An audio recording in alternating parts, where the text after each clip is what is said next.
Howdy, howdy, everybody. Let me turn my volume up a bit. Ba-na. Da-na-na-na-na. Boom, boom. He has a beard. Russell, I've had one for the last like 3 streams. I like. But this is, look, I will say this is the most full I think it's been ever. Like, I haven't grown it out this much, I think, in my living memory. Honestly, I think I still need to grow up more. Like, this is still not where I want it to be. Look, I need to be better, okay? I know I'm disappointing you all, alright, with my rate of facial hair growth, but like, it needs more time, I think. It needs more time. It's looking better than I thought it would. I'm also trying to figure out how exactly I want to style it. Right now, I know I want a circle beard of some kind, but in terms of like keeping the soul patch or like disconnecting it or like what I want to do with it, I don't know. I don't know what I want to do there yet. That's still like, you know, TBD. I need to like look up. I need to look up more styles and see how I want to actually like, you know, groom it / trim it. Because this is a little generic. I don't know. I want to do something more interesting than this, but you know, it's looking okay. It's looking okay. It's not in its final form yet, and I still don't know if I want to keep it. To be honest, I really don't know if I want to keep it. So we'll have to see. I think November, I'm going to try through November. to like see how far I can take it or where I want to take it, and then I'll make a call.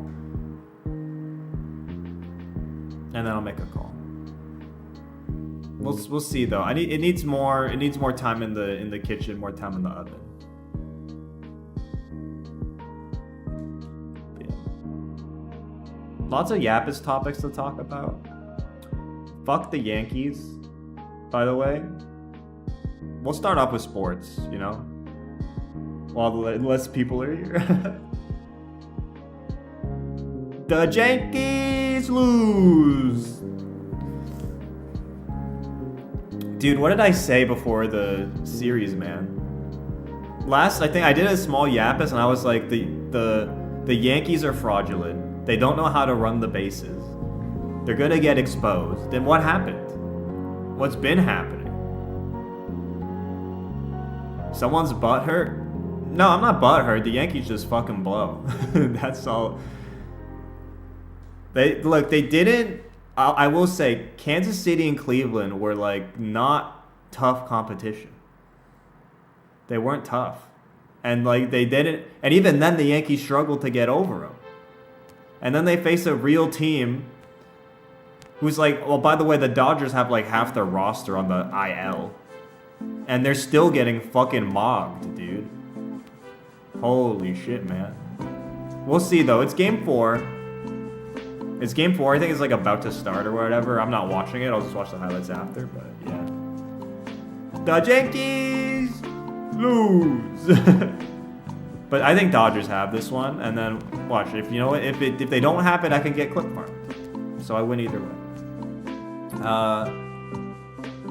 No stream. There was no stream on Sunday because I was at a fighting game tournament. I was playing Tekken 8, and I was playing Under Night. Under Night in Birth 2 System Celeste. Yes, that is a real video game title. Right. Under Night in Birth 2 System Celeste. That's like... Holy shit. Am I going to stream on Thursday? Yeah, I should be streaming on Thursday. How did I place? I did decent. I got 7th in both games. Tekken was the bigger bracket. Tekken, it was like 16-man bracket. I got 7th, so we'll take that. I went 2-2. 2-2, top 8 at the local in Tekken. And then the uni was an 8-person bracket, and I got 7th. So I went 0-2 in uni, but that was expected. I didn't go into uni expecting to do great, but I did okay. In the games I played, I did okay. I failed to realize that playing on PlayStation 4 for Under Night in Birth is like fucking playing with a 10-15 millisecond delay. That's an exaggeration, but holy shit, man. It felt so bad. Because like when I play at home, when I'm playing uni, you know, I got my 1 ms, 144 refresh rate, fucking smooth as butter. Oh my god, beautiful. Mwah. I go to the fucking bracket, it's like, oh, it's on PS4, that's an inherent like 2 delay, like 2 ms. Oh, guess what, the monitor isn't 1 ms, that's another probably like 2 ms out on top of that. Oh, you're dropping all your combos because you're playing in mud. Oh my god, bro. How are we playing in PS4s in the year, it's 2024, man. It's almost 2025, we're playing brackets on PS4s. Oh my god. But it took me an hour and I eventually got used to the delay. But unfortunately the bracket was within the hour of, you know, getting there. So I was not happy with my play in terms of like in the bracket because I was dropping everything. But in terms of like my play itself, other than the drops due to input delay, I did okay. I lost my first game 0-2, and then I lost in losers 1-2. But like that loser set, actually I was pretty happy with. I mean, I play Eltnum. I've been playing Eltnum in Under Night, and it was an Eltnum mirror. Is the delay of that doesn't seem like a big deal. It's a huge deal, insane guy. All right. I now know you have never played a competitive fighting game or anything close to it. All right, you play Overwatch. Oh, that makes sense. Oh, okay, that makes sense actually. Yeah, I guess you can play that game on like I guess see, I guess that actually checks out. I take it back. All right. Oh. You can never handle Switch Lite gaming? Are you playing Overwatch on a Switch Lite, insane guy? This is even more insane. Okay, playing Overwatch at one level of insanity. There's... Yes? Okay, I take it. You're more powerful. You're more powerful than me, insane guy. I actually could never play Overwatch on a Switch Lite. That is truly deranged. Dude. You live up to your title more and more every day. It's truly incredible. Every new piece of information I get out of Insane Guy is like, holy shit, it's not as bad as it seems, I swear. Nope, it definitely seems as bad as it seems. Or definitely as bad as it seems. That's crazy. What's wrong with that? First of all, actually, I don't know. How's Overwatch on controller? Does the Switch have a mouse and keyboard extension? I don't think it does. That's wild, though. What the fuck?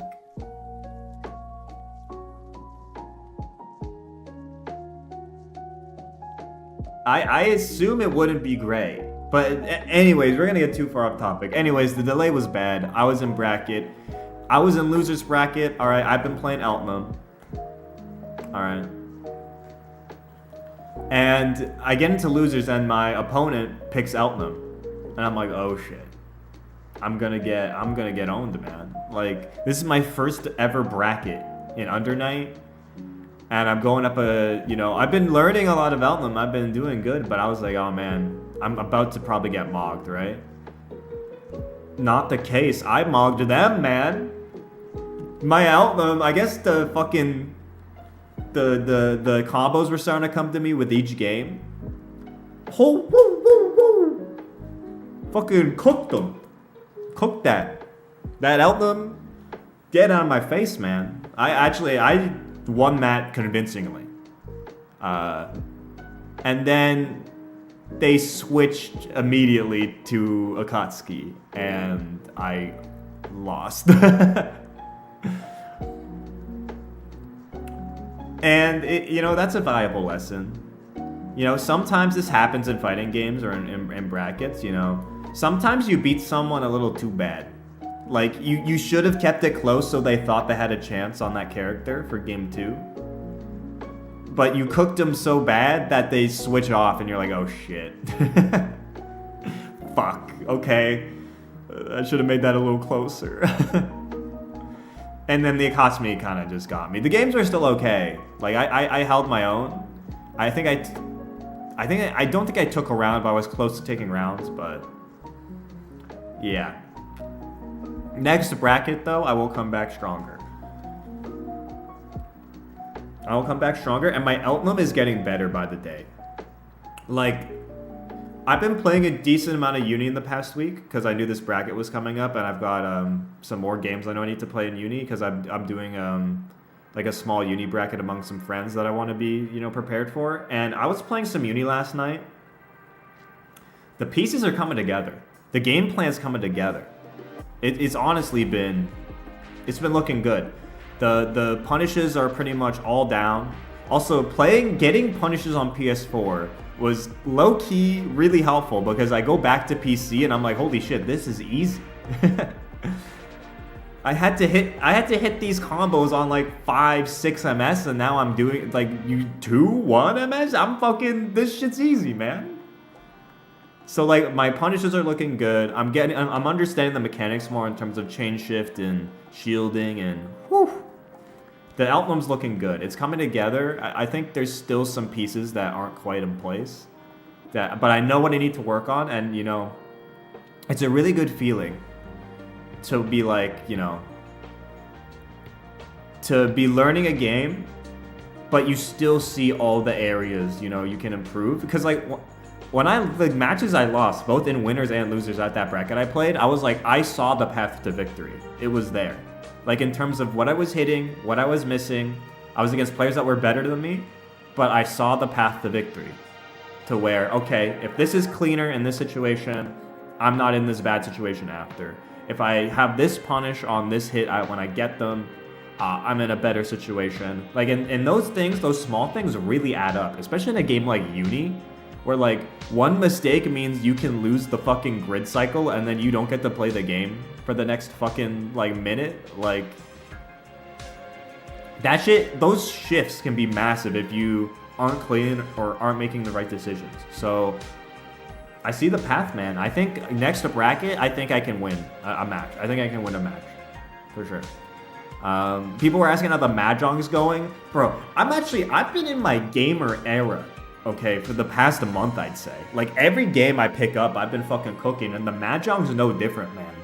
Okay, the Mahjong, I am fucking cooking in Mahjong, bro. This was a few days ago. A few days ago, I logged on to Mahjong. Alright, I got onto Richie City, okay, booted up my fucking Mayuri Steins Gate reaction, fucking gifs and images and Chuchuru voice lines to fucking troll people in chat, okay? I'm ready. I'm locked in. I didn't lose a single game. I didn't think I lost a single hand that entire session. It was just boom, boom, boom. Fucking 5 wins in a row. Okay, 5 W's, which, keep in mind, Mahjong, it's a 4-player game, okay? You can get, you know, first, second, third, fourth. Dude, second to fourth didn't exist. Didn't exist. W, bro. Holy shit. I was cooking.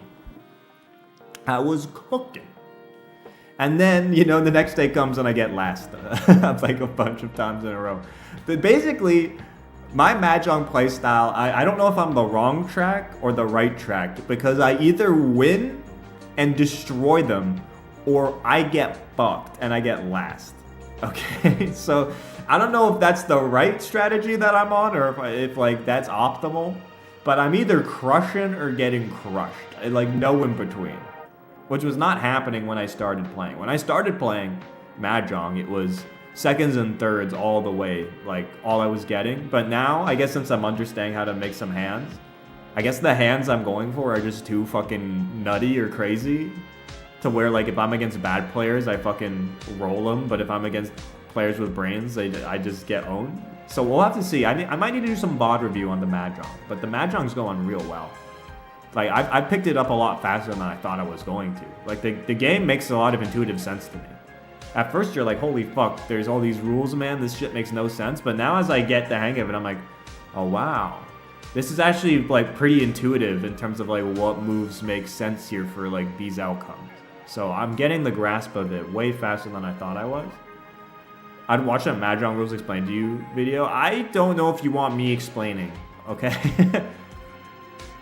Maybe I could. Maybe I could put things or phrase things in a way to where somebody with zero Mahjong experience would get it. But I feel like most of my analogies of, like, understanding Mahjong are, like, through, like, card games. So if you're not familiar with, like, card games either, then you're not going to be familiar with, like, how I explain Mahjong. Because the way Mahjong makes sense to me is through that lens of, like... I mean, look, I will say this. If you like poker, or if you like card games, like, you will fuck heavy with Mahjong.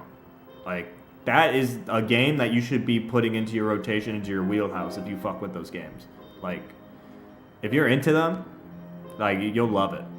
You'll love it. It's all about creating good hands. There's less of, I guess, of a bluffing element compared to, like, you know, other games, but still, there's ways to bluff in Mahjong. There's ways to really throw people off in terms of what you're putting down in front of you and what you're making in your hand. Like, you can throw people for a loop and be like, what the fuck is he cooking there? I'm still at the phase where most of the time I'm just looking at my own hand and not looking much at what's on the board, except to see, like, how many tiles are left.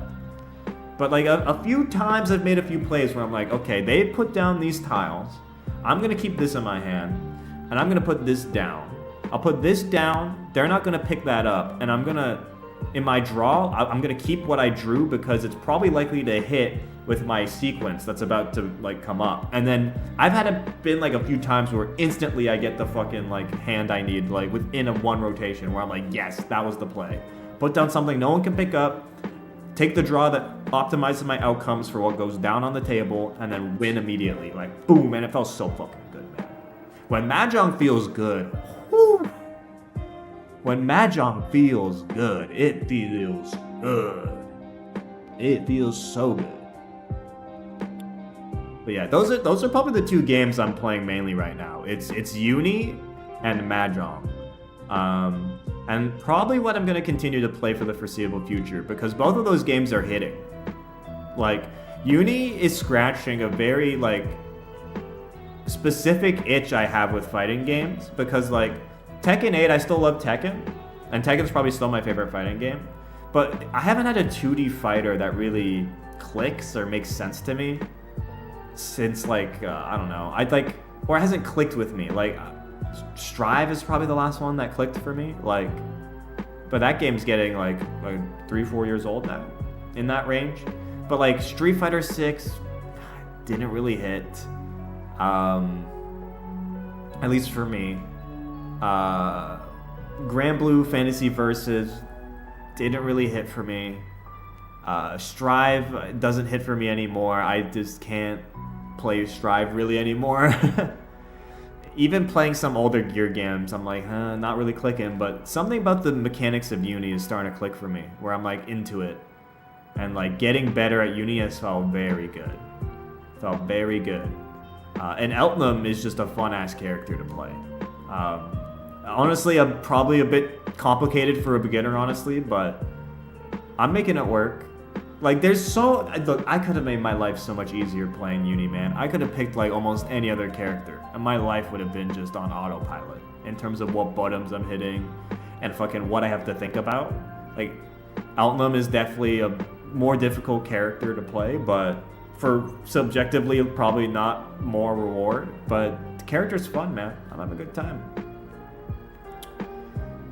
Anyways, those are my current gamer journeys. All right, Mahjong and Uni, and I think I'm cooking them both. I'm picking them up pretty good, both of them.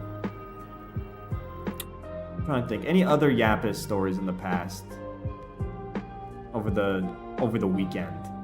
I guess it would be, because what is Tuesday? Last stream was Thursday. It's just getting cold, man. I'm getting a case of I wouldn't call it seasonal depression because it's not that. Seasonal malaise. Like, when it's colder, your blankets are warmer. Does that make sense? Like people can relate to that feeling, right? Where it's like, it's cold out, my bed, my blanket, it's so warm, it's so cozy. Like that's the vibe I'm on, where just like a general, like, as it gets colder, I'm getting a little bit even lazier. You know, I've been eating out a little bit more, you know, doing a little bit less chores around the house. I need to get on top of it, honestly, but yeah, that's the vibe I've been on. I don't know. All my pajama clothes and sheets are cold as fuck. Maybe, look, generally, I'm a very cold person. Like, so, in the sense of like, okay, not to get, you know, too intimate, but like when people have held my hand, they've been like, why are your hands so cold? I'm like, I don't know, like, that's just how they are. Cause like some people like they're literally warm. But like I'm not. So like I have to get my warmth like from a blanket, in the sense of like I'm not inherently warm in of myself. I have to be in a blanket, or like I need to be cozied up. in order to get warm. And this probably plays into why I don't like winter as a season, is that like winter kind of fucks me, because it's like I go outside, I'm cold, and like it just goes straight to the bones immediately, man. I don't have any like thermodynamic protection, you know? I just get instantly like flash frozen. Like I put on layers to prevent it, but like, man, it's like being outside, like in terms of like my face and my hands, if anything's exposed, man, it's just like flash frozen, man. Bad circulation, is that what it would be? Okay, chat MD, chat medical advice, definitely the most trustworthy around. Yeah, no, winter, I step outside, I just take instant like I take instant damage, man. Instant HP damage. My health bar instantly like gets the freezing effect, you know? You know, in Breath of the Wild, to put it in gamer terms, it's like in Breath of the Wild when you haven't had a pepper to have your heat gauge go up to prevent you from taking damage from the cold. Do you get that gamer analogy? It's just like that.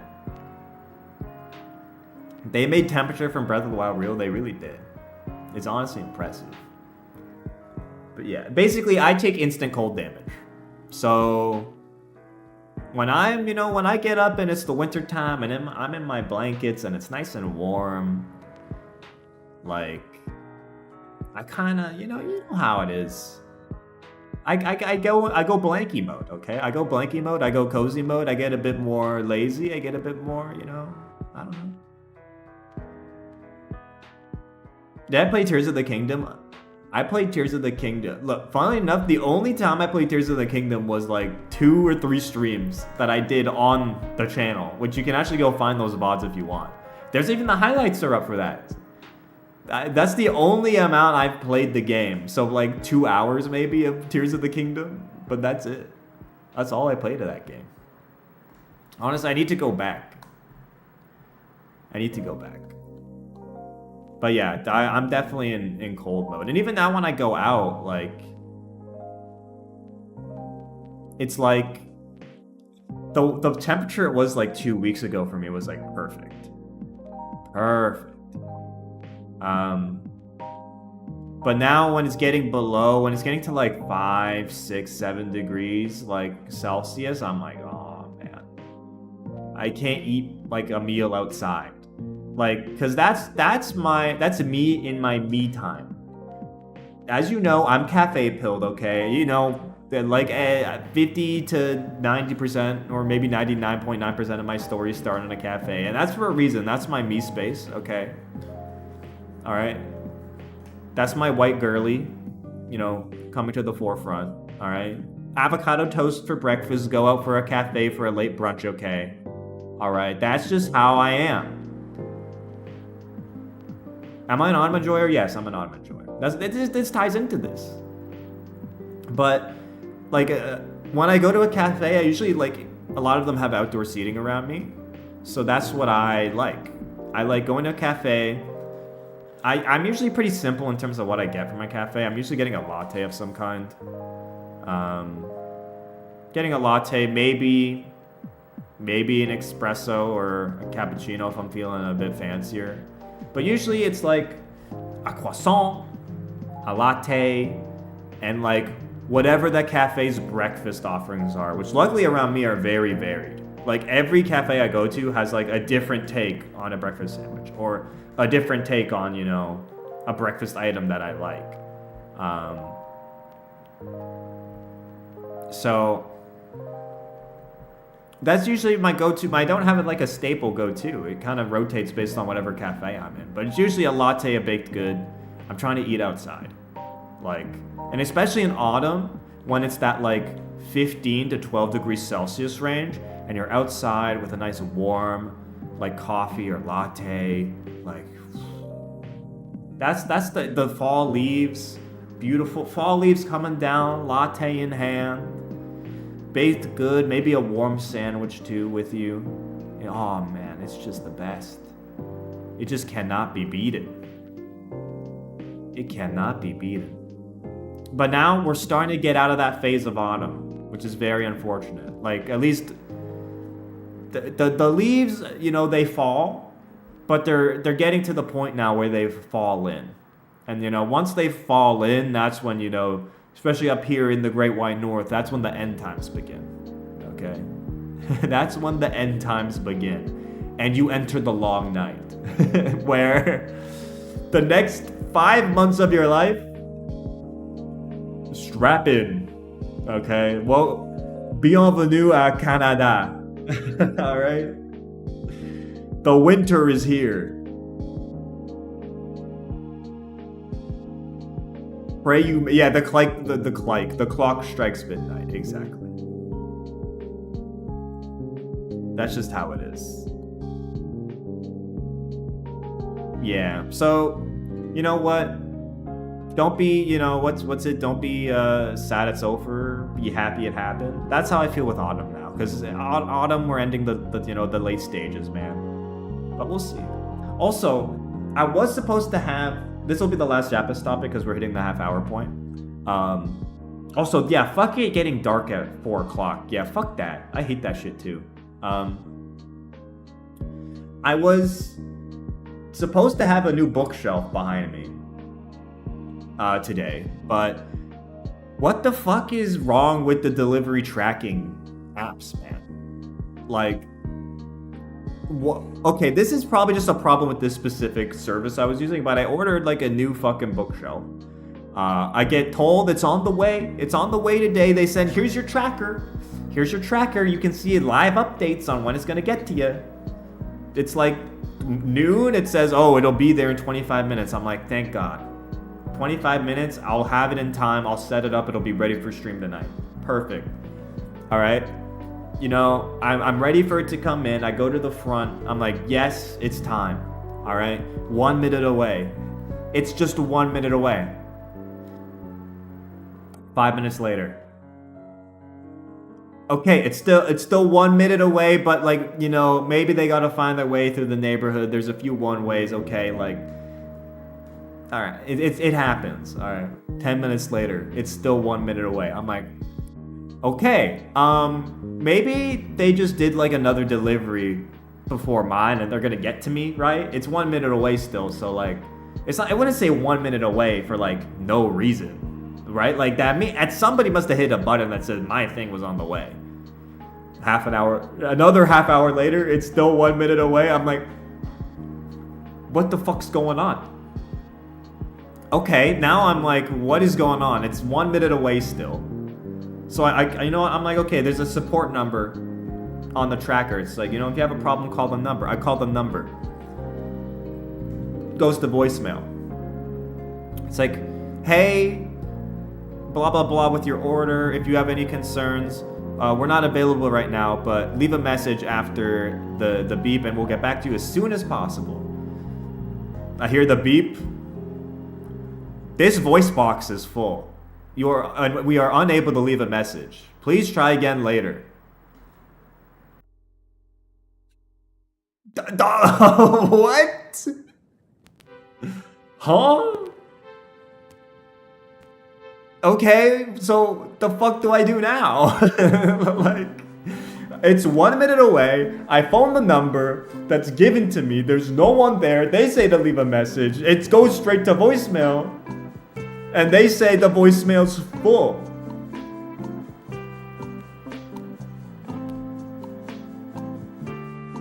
What? Did I order it from like a dude? No, I ordered it from like a smaller furniture store. So they're probably using an independent like shipping fulfillment thing. And whatever this independent shipping business is doing, I don't know what is wrong, but clearly something is not working. Basically a dude, well, Miguel, you're gonna love this part of the story, because you know what, I give it another hour. Okay, I'm like, you know what, I'll give it an hour. I'll call again later. Alright, I'll call again later. I give it some time. By the way, the whole time it still says 1 minute away on the tracker, okay? I give it an hour, I phone again. This time, it doesn't ring as long. But it goes straight to voicemail again. And this time it lets me leave a message, so I'm like, okay, something's different here. They clearly just didn't take the call, and they cleared the voice thing, so I leave a message. And then after I leave the message, I look at my phone, and I get a text from the number I called. And it was like, text me. The fuck? Huh? Text you?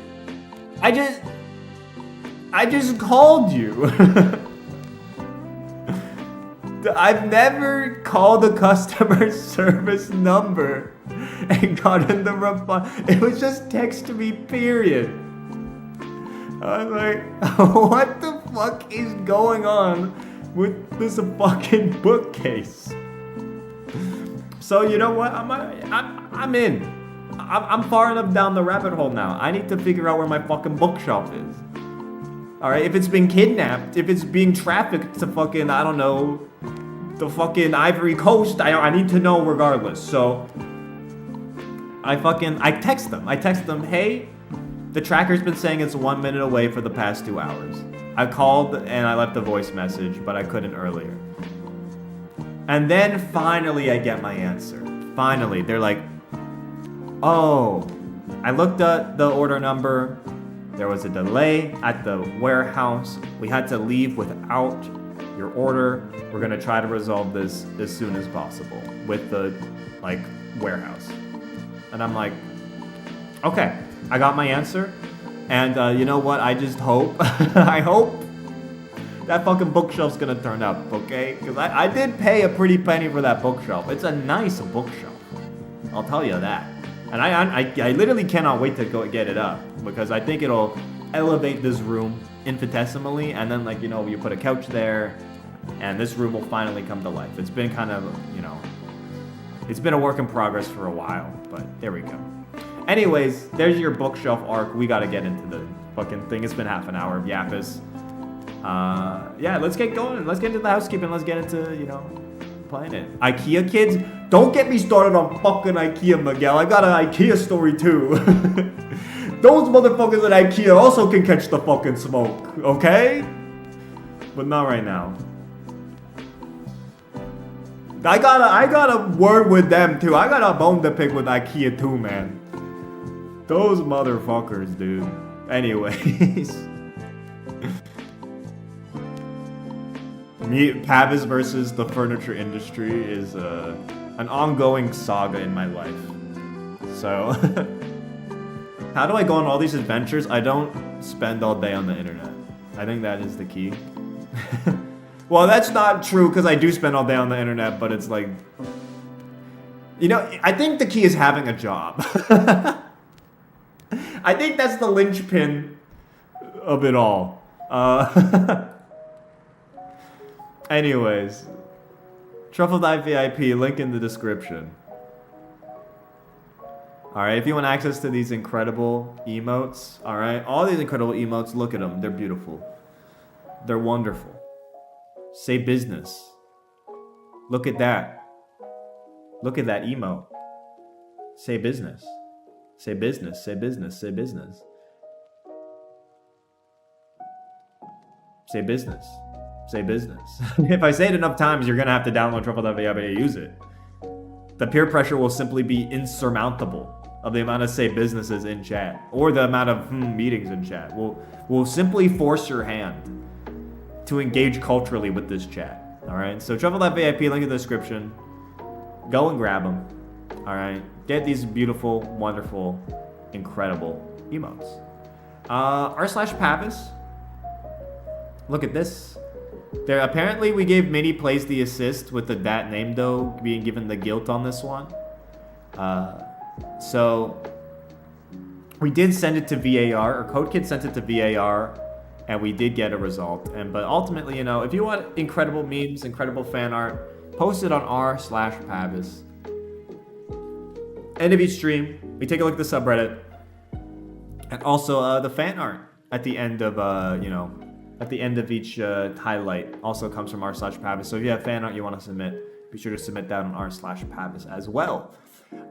Bingo, if you want to follow along with the stream and play bingo, boy, have I got the link for you, okay? I have got the link for you. All right, look at that. Isn't it beautiful? Say Bo. Say Trey Bo. Alright.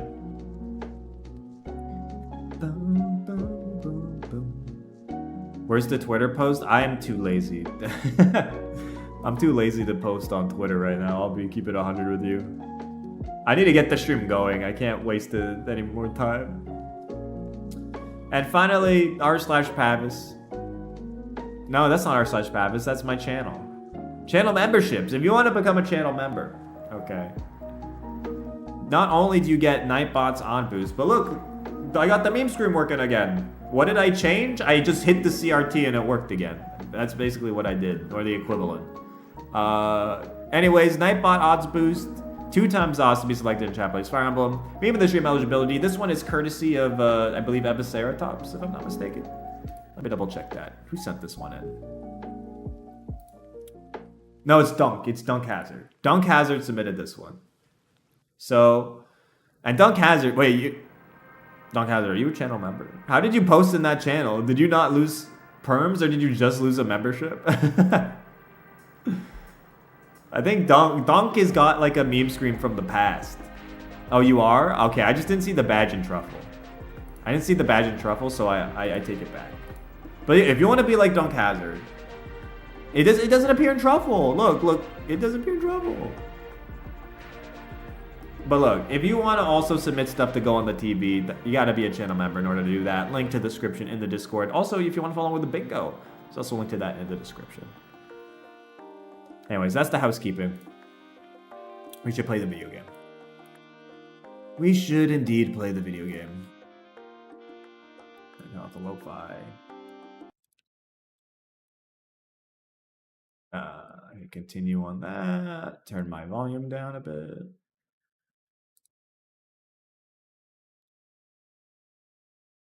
Okay. All right, folks. Let's just pray for great stuff. For the incredible My Castle rewards to continue. We had a really good haul last time from the My Castle rewards, so. The fuck is a bone axe? Oh, no sound? 1 second. Alright, now you should have sound. Now you should have sound. Yeah, the fuck is a bone axe? The fuck is this?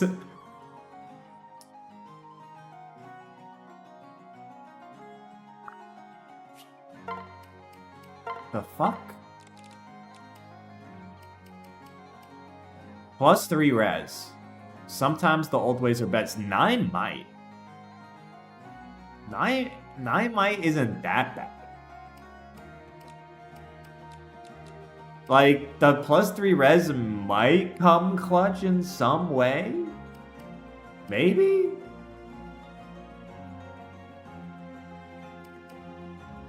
Like, it could have a situational use, for sure. Only 60 hit? It's fair enough. Wow. Alright, cabbage, whatever. What's this? The dead keep leaving their shit around, man. Did nobody clean out their fucking closets? Did nobody, like, go through their fucking belongings and, like, get this shit earlier, man? Like, they just left all this shit behind, man. Nobody needed to, like, clean that shit up at some point? What is this? There's no way, man. There's no way. That's another Berserker's axe? We've got 3 of these motherfuckers. What the heck? I'm not forging this fucking shit, man. How the fuck do we have 3 of these? That is redonkulous.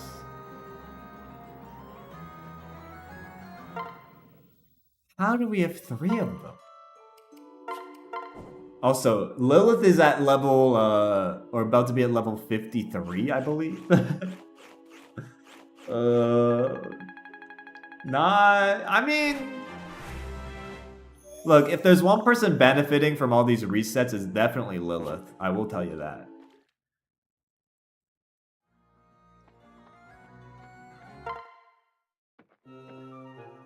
Alright, lotto time. We will surely win big. Surely we will win big. It's like Mahjong, man. I've been getting great pulls in Mahjong, but apparently... I mean, emeralds, we don't have any emeralds. So that actually might be decent. We don't have any of them. So that's not a bad pull at all, to be honest. Bet them in the arena. Let's go. Kana's on the forefront here with Joe. I mean, we'd be silly not to bet an emerald. Really? Right? We'd be silly not to bet one.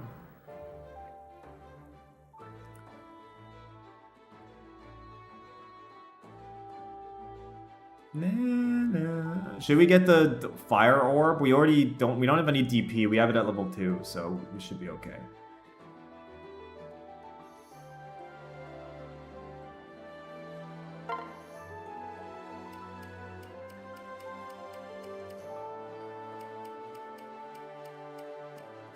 I mean, Kana's stat spread is actually probably more consistent to living than Joe. She just does so much less damage. But you know what? Let's give it a go. Let's give it a go, Kana. 18 plus 11? Oh! I think we bet again now. I think we bet again because that's really good. No HP taken, no damage taken. That's huge.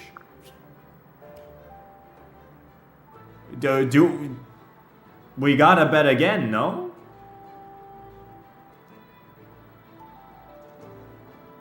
We simply must continue to gamble. We simply must. Okay. But we'll keep going. Round 2. Proceed. We win. We always win. We always win. We've never even lost before. It's simply not possible. Okay, if we get critted, it might be possible. Okay, we're still chilling. That's what I'm fucking talking about. We hit the crit, 7%, baby. And dude, the emeralds are online, bro. The emeralds are online. Oh, incredible. Incredible. Say incroyable. Beautiful. Okay, now I don't think we can. Emeralds is for forging axes, right? No, that's sapphires. What is used for the fucking... What are emeralds used for? Am I crazy?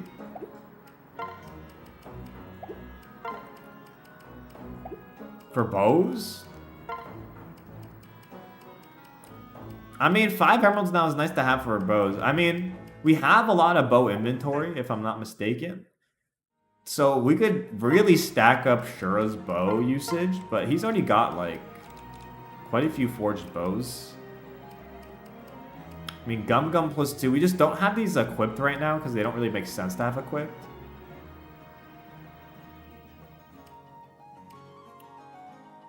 Like, Violin Bow, we technically could forge twice. Like, theoretically. To get the no bow to what? 10 might? Because this is a violin bow, so forge this to be +1 and then forge that again, and that's like... But that's just putting the same as Fuboshi, no? And that's the rally skill one. The Niles bow is not happening. Gum Gum bow we don't really have a use for. I mean... We have the violin bows. It's slightly better Fuboshi. It would have like slightly worse hit, but it would be a rally weapon, I guess.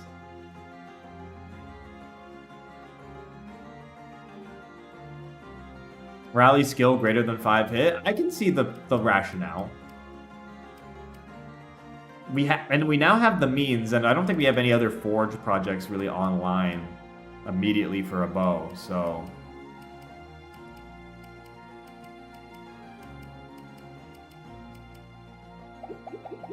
So perhaps?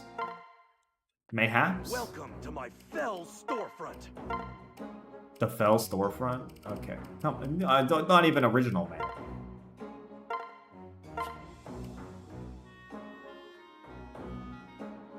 I mean, no, Hunter's Bow. Hunter's Bow is the one that's effective against, It's the one effective against, fucking horses. Well, fuck it, we'll do the Forge. Keep in mind, it keeps the, We're keeping the title. I mean, it basically gets to the same amount of hit as well. It's gonna have 3 less hit. Kind of whatever. Again, when we're forging these weapons, they keep the legacy name. So no bow is not getting renamed. But yeah, I guess there's no reason not to swap Shura over that. Like, it's the same might, it's 3 less hit, but you have rally skill now. So that's not bad at all. I think our last thing to take a look at, the quarters to see what supports we can build up. Kaze, Odin, Camilla. Kaze, I think we've done a few times. He should be close to A, if he's not already. Camilla is on our side of the map, though. We've been playing with Joe. Kaze's on the other side. This one is at a C. Kaze's at B. Odin's at C, I think.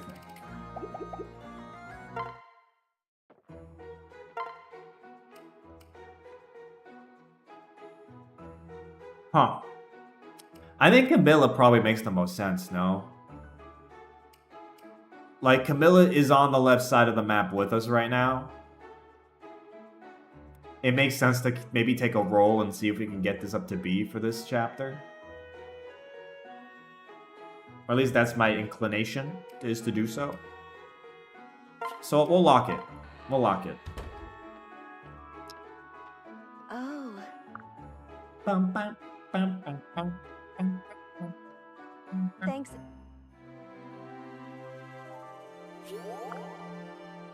Don't skip? Of course I'm fucking skipping it. Again, if you want to fucking just... You do have your own computer. Okay? If you want to be a fucking... a weirdo, okay? You have your own screen in front of you to do so. Okay? Alright, no king shame. But like... And that did not get us a simple. You have your own monitor, brother. Vocal bot. Can't give it the membership.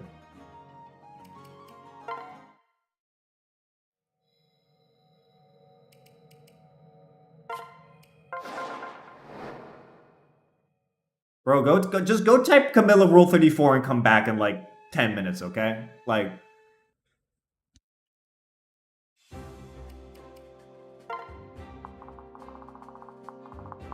BocoBot, okay. I wasn't talking to you, BocoBot. I wasn't talking to you, BocoBot.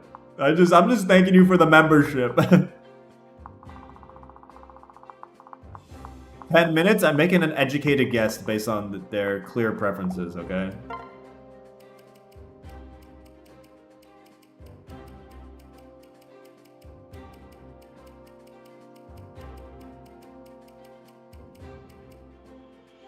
I don't think we do much.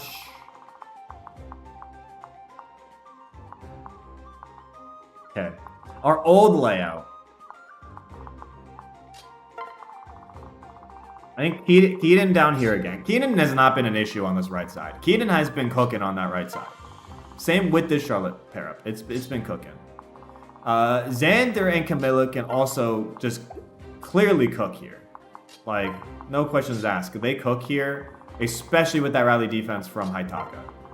Like, it makes our life so much easier.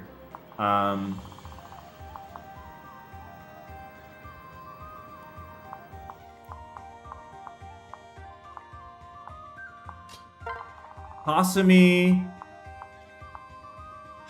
Swap with Shura. Kasumi was here.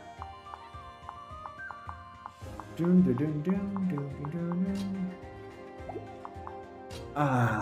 Kana the Bone Axe? But what would that even be in exchange for? Like, instead of the Raider Axe?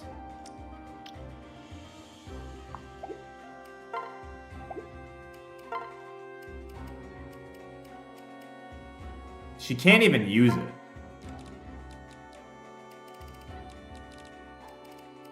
She couldn't use it if she wanted to.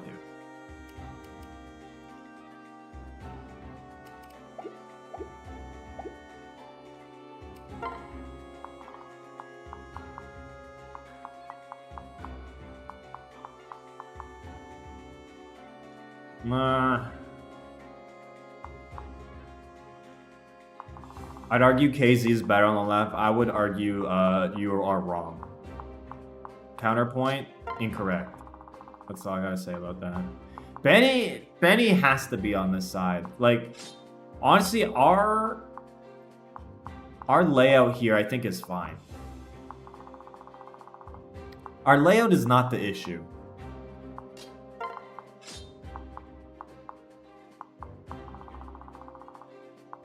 Kana for Haitaka? No, Haitaka rally here is too powerful. Like, it's about reliability in terms of getting chat, like, a reliable win. Like, if you don't have rally defense on this side of the map, then, like, Camilla is way more killable, and, like, it never happens. No, it literally happened last attempt! Literally last attempt started off with Haitaka rally, Camilla and Xander being sent down here and fucking cooking them. It was incredible. It just other shit happened in the fucking rest of the map. Like,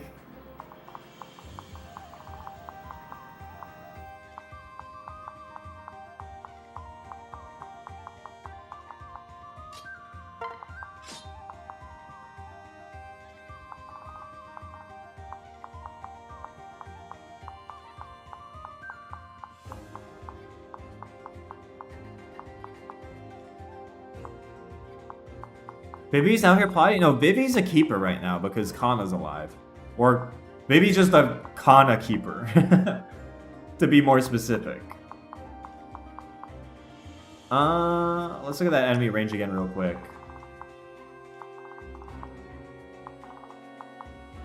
We just don't want Shura doesn't want to be put in this tile.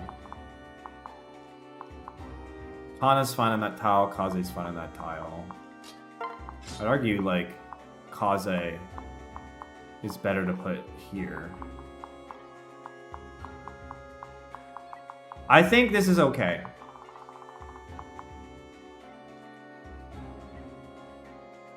Again, the idea with Charlotte pair up into Keaton there on this side.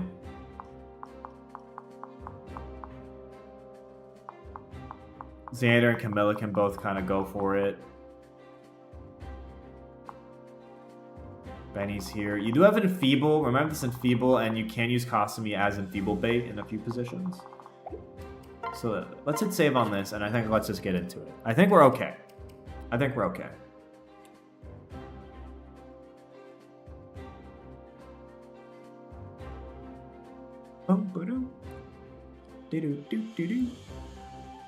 All right, everybody.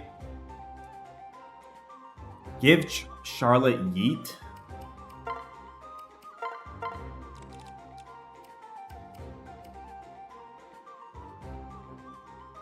I guess Camilla doesn't really have a use for yeet.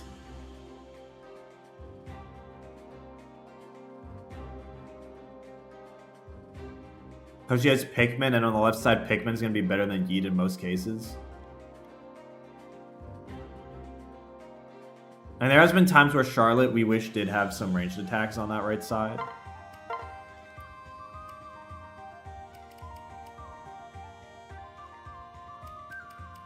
Trade for the dual club, maybe? There are swords.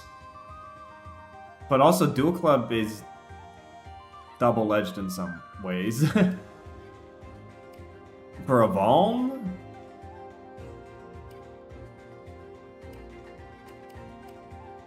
There's no reason for Camilla to have Axagus when Camilla has Yuri Axe.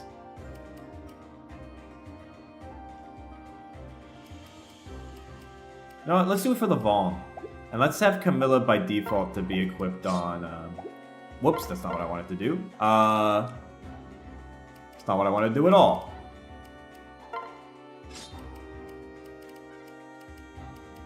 Not what I wanted.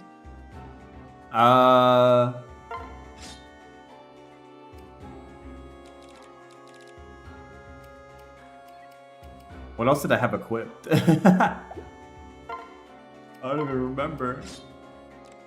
I literally just saw it and forgot immediately. Killer Axe. Oh? And then Dual Club. Okay. Camilla default to the hammer for now.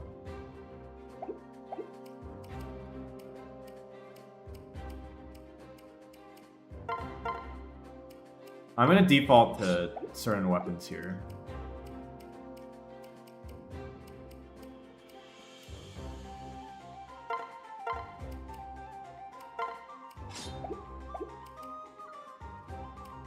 Okay, let's hit save again. Okay, now we're ready to get into it. Now we're ready to go. Default Kana's pen. Whatever. Sure. Alright, here we go, folks. Chat plays Fire Emblem Chapter 18 Re-Re-Rematch. It's attempt number 4, okay? Attempt number 1 so far is the closest we've been. The wheels have come off in both attempts number 2 and 3. So, will attempt number 4 finally be where we put the pieces together on this chapter? Will it finally be the time for chat to make it to chapter 19? It's time to find out. Here we go. Chat plays Fire Emblem Chapter 18 Re-Re-Rematch is underway, and the giveaway is open, folks. The giveaway is open right on the dot. Let me turn on that enemy range. Your best plays. Haitaka Rally, hard to go wrong with. It'll hit everybody in the army. Odin Parap Camilla, cookin'. Xander, after that rally being set down, cookin'. Charlotte Parap Keaton, cookin'. Kaze being put here, cookin'. Shura or Kana being put at their max movement range, also cooking. Keaton being down here with Charlotte, cooking. There's lots of clear plays here, I think, to have a good start. A very good start. But Haitaka Rally is by far the most brain dead and easy thing to get us going here.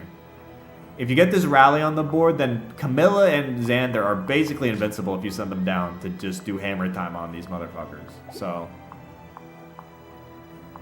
I'll have Haitaka selected by default, but I mean, there's some pretty clear plays here that I think make a lot of sense. But it's not up to me to make the plays here. All right, the title of the stream is not Pavise Plays, it's Chat Plays, okay? So I think that's actually all the explanation needed. I mean, you can put like Kasumi into Enfeeble range if you want to do some Enfeeble bait to get a use out of that Enfeeble. Again, this Enfeeble can be very annoying. I will say that. It can be very, very annoying. So, how many moves do we have in chat? I have 35 moves in chat. I'm going to give it a little bit more time to get a few moves through the door.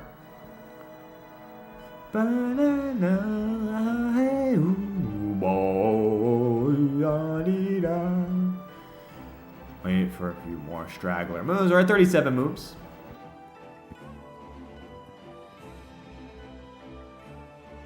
Bum, bum, bum, bum, bum, bum, bum. Man, I can't wait for that bookshelf to be behind me, man. I cannot wait for that bookshelf. All right. I think it's time to start rolling. Here we go. A 5, a 4, a 3, a 2, and a 1. It goes to Blue Cena, channel member. What do we got for his Blue Cena?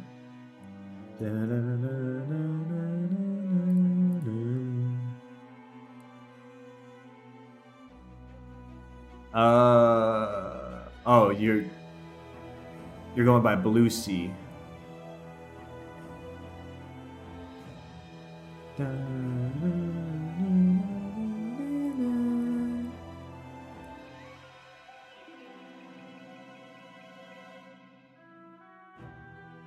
One sec, I got it. Okay. En español, sí, sí.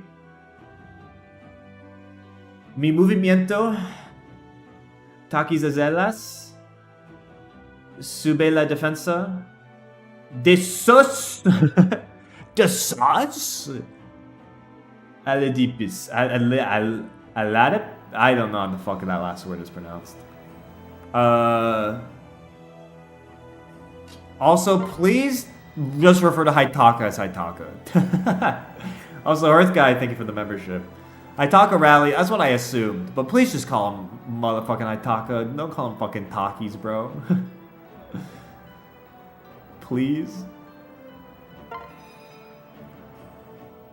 Alright, Haitaka Rally. Played right away. Your follow-up here is pretty simple. You can do an Odin. Look, the Odin pair for Camilla is mainly just for the sake of supports. You do get +1 strength, but that's mainly for support reasons. It's not really for combat reasons. You could just send Camilla down right now if you wanted to. Like, you could do that with the hammer. You could also now send Xander kind of down if you want. But, like, even then, it's probably better if Camilla takes on these units on her own. Or is it? I mean, you definitely get a kill on the regular steel lances. It's just a matter of, like, this spear is probably going to attack Camilla no matter what. But, like, Camilla definitely one-shots everybody. You just kind of, like, would prefer to get it done cleaner. But,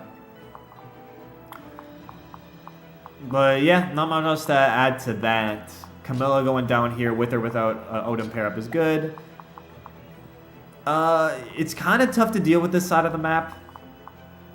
Because you're dealing with this enfeeble. But, yeah. Camilla wants guard gauge down there. That's true. Camilla guard gauge is helpful, but she's also taking, like, no damage regardless. But building up guard gauge could also be nice. So, yeah. Let's see. What are we doing? I'm going to roll it again. The left side will kind of remain the focus unless we have a move that does switch over to the other side. But, yes, the Odin pair-up with Camilla does make Odin throwable, which is the main risk. And Code Kid, it falls to you.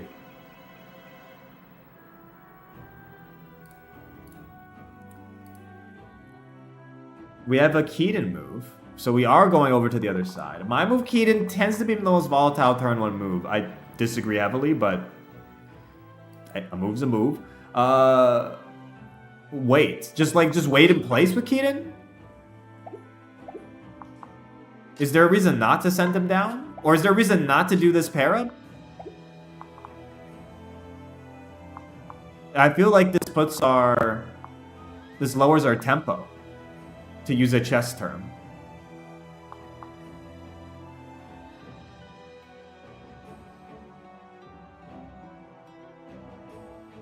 Unless I'm mistaken.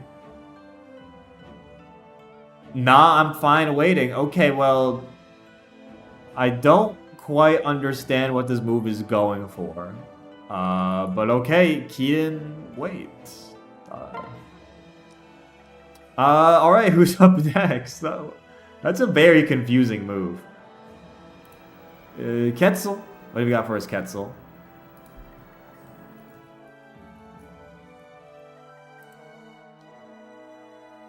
I mean, I have a feeling I know what the move will be based on this chat message.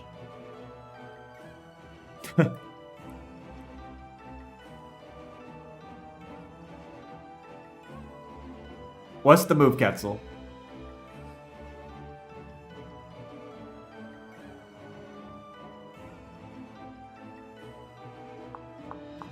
I just want to avoid the down 1 left maximum sucking. You could have played a good move instead of just waiting. Ketzel, are you here though?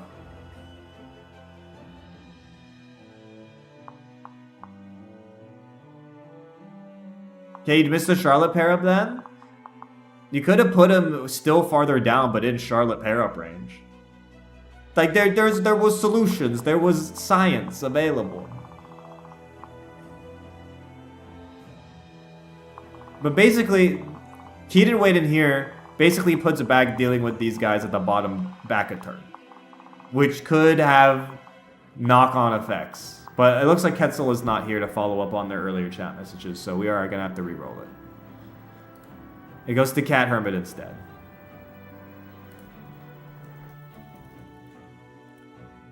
Cat Hermit with the singular mod check, but my move is technically valid. My move, Charlotte pair to Keaton. So the pair-up does get played. But imagine if it was here. Anyway, whatever. Whatever, man. What's played is played. What's played is played. Alright. Who's up next? It's Dark King 12. Dark King 12, I see your message right there. It's my move Odin to Camilla. This is the way trust. And now the Camilla move becomes crucial. Not only that, but the Xander moves also become crucial. These two now moves are very crucial. But yeah, Camilla, you now can pretty much throw here, equip the hammer, and you are big chillin'. But the Camilla moves now, if you are a keeper or if you are a thrower, the Camilla move is the kind of the crux of the turn at this point. It's the crux of the turn. So get in your moves because these Camilla moves are very consequential, especially with an Odin pair up with that backpack. So how are we playing it? Termina FE. Termina, what's the play?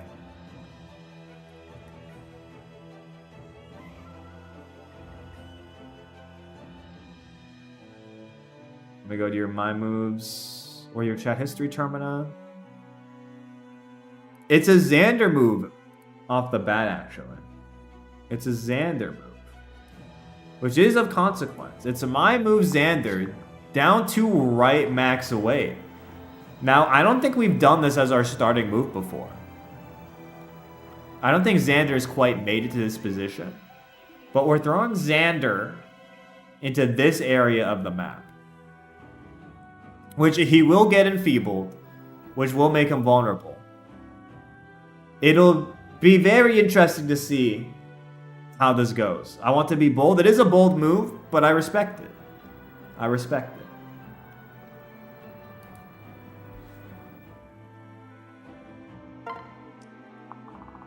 Still, the Camilla moves remain the crux.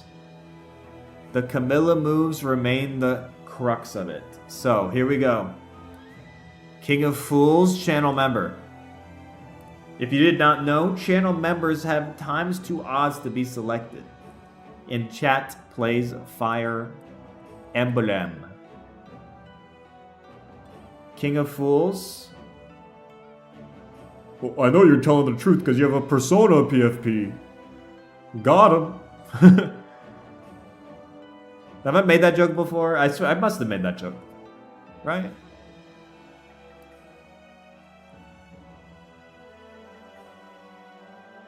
King of Fools, are you here with us?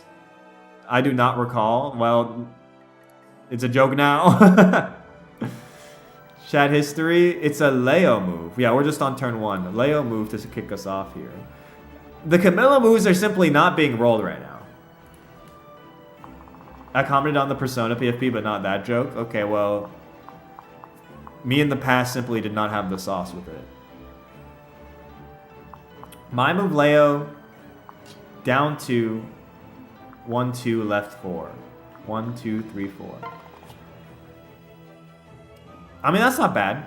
Down 2, left 4, or no. Yeah, down 2, left 4. Yeah, that's not bad. That's not bad. I assume just stick with Brynhilder.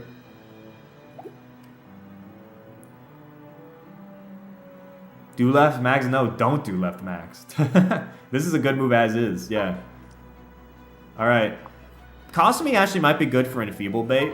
Now, whether they actually will enfeeble Kasumi, I don't know. But Xander, I think, does technically have higher res right now.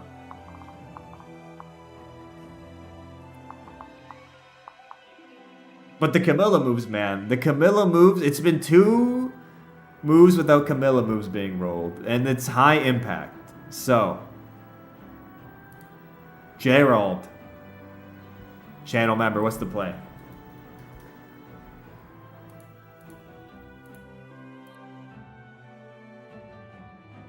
So you've only posted emotes so far. Gerald, do you have a My Move? If you do not, I will re-roll you, but there's no shame in not having a move if you don't have one.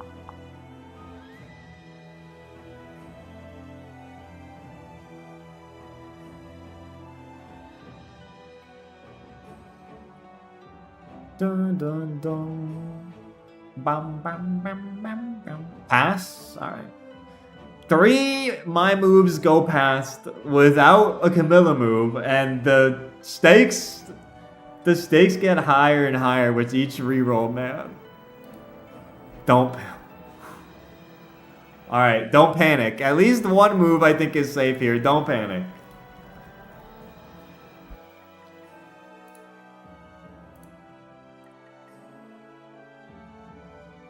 My move Camilla, right to down Maxwell. You love to see it. You absolutely love to see it. You love to see it. So this is a really good move. We get Camilla to the front lines, 30 defense with the hammer. And Xander isn't there to pluck Odin away. So that's also good. So this is now like a good start here. We still have 3 moves left on this side of the map. You have Kasumi. Again, you could bait Enfeeble if you want to. Even if it means Xander. I think Xander has 32 defense. They can't even hurt Xander. Even if Xander gets Enfeebled, they can't hurt Xander, I think. Only this axe would. So it might be worth it just bait Enfeeble to just get a use out of it, regardless if they attack Xander or not. But they won't attack Xander at this point. They simply cannot hurt him. Even if he gets enfeebled, I think. But we'll see. We'll see. It's for where Joe should be. You don't want Joe to get enfeebled. You probably want Joe chilling around here. You just don't want to get enfeebled. Like, you know, Benny getting enfeebled isn't as bad because his defense is so high. Joe getting enfeebled makes things very annoying. So, alright, here we go. Who's up next? Zigstone. What do we got for a Zigstone?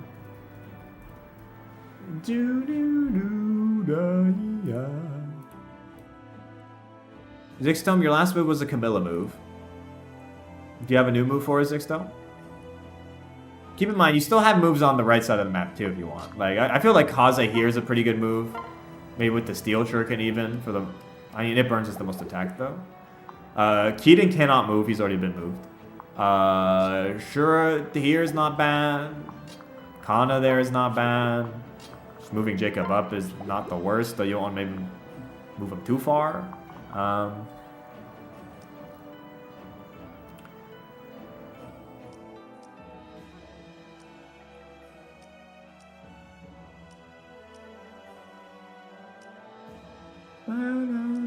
My move KZ down to the right of Leo? To the right or to the left of Leo? I have a feeling this is a left to right mix-up.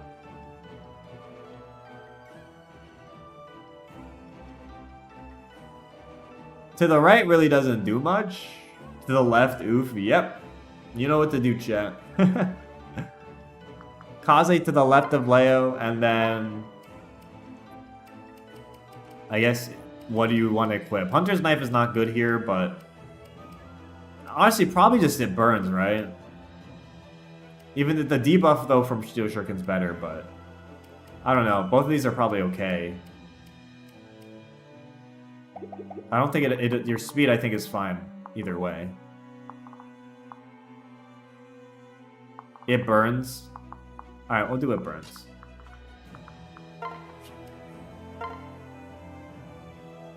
Okay, still lots of moves to go here. Jacob, Shura, Joe, Benny, Kana, Kasumi. So I think that's 6 moves left. Let's keep it rolling. Boy Gamer 225. What do we got for us, Boy Gamer? I literally think you just showed up, Boy Gamer. So, haven't even done a move. You can skip if you want if you're not ready to do one.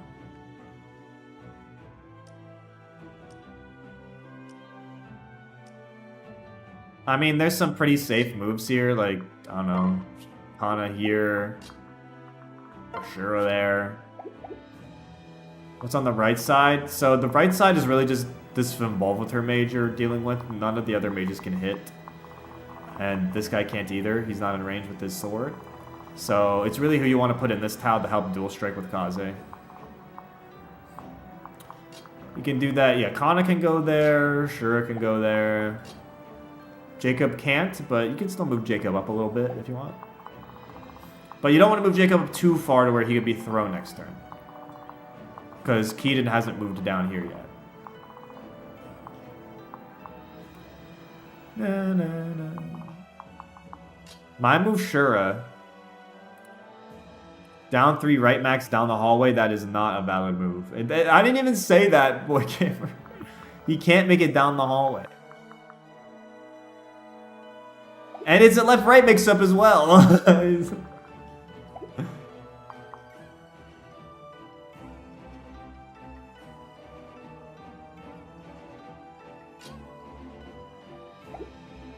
Welcome back, boy gamer. Immediately rolled into left-right mix-up.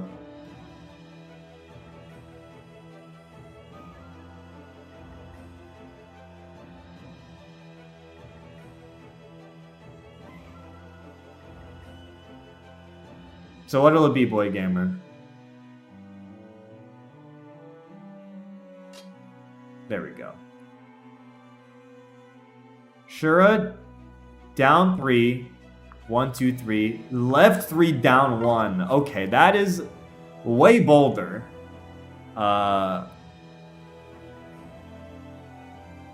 Way bolder because Shura is definitely in throwing range next turn. For sure. Like, we need to be... He's died literally in this tile a few times. So we need to be very careful with Shura next turn.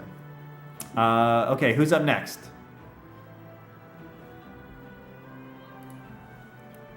Aegis Buster. Well, Aegis Buster, you've been rolled. I don't know. Leo's already been moved, so I don't know what you do here, Aegis Buster. Or I don't know what your agenda is with these units that are on the board. I don't know how many... Yeah, your last move, all your mind moves are for Leo. So... yeah, there's no Leo move. I don't know what you want to do instead, Aegis Buster. You've got Joe, Benny, Kana, Kasumi, Jacob at your disposal here.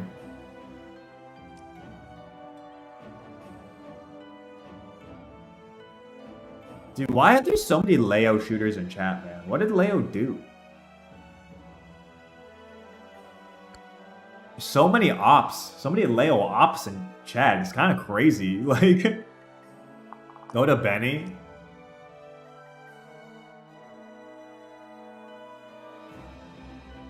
I didn't know he had that many ops. It's kind of crazy.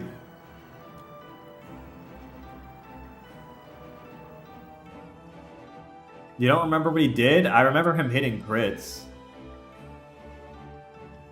Which is based, to be honest. Regardless of their outcomes, based, TBH.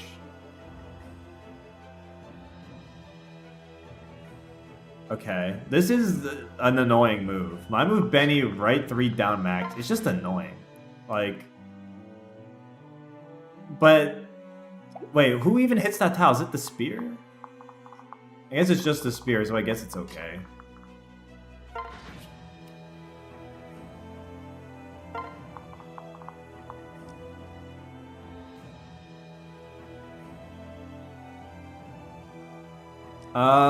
Kasumi, Jacob, Joe, Kana.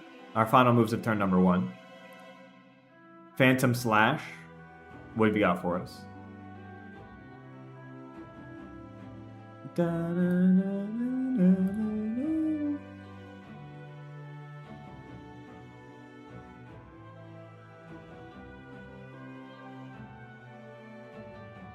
Your last move is this move. Oh, I see you got a new one in. We got an enfeeble bait. There's 2 tiles where Kasumi can bait enfeeble. Kasumi can bait enfeeble here, and Kasumi can bait enfeeble here. So there's 2 tiles. The bottom one. Okay, so Kasumi to this tile. Now, will they actually go for that? I don't know, but we'll have to see. We'll have to see. Jacob, Joe, Kana. Our final moves of our premier turn. Chloe, alright, Chloe.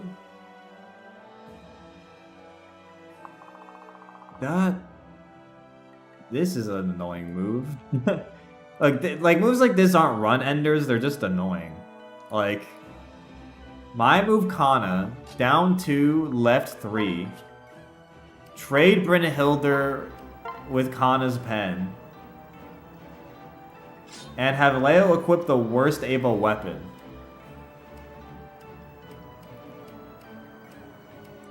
Which is Pav's Lucina.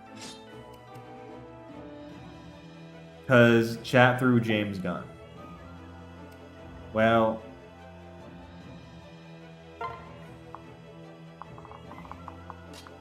Jacob trade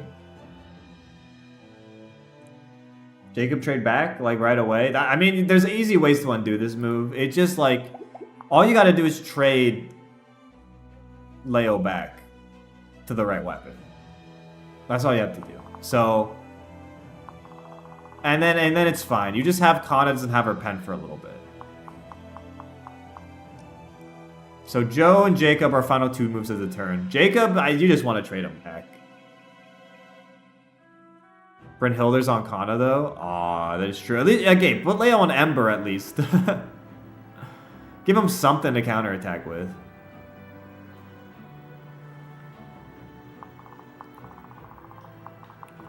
But yes, losing Brynhildr is annoying. Hopefully, though, that can help us get Leo to seal magic fast. We'll see, we'll see. Hi, I'm here too. What do you got for us? Hi. Hello.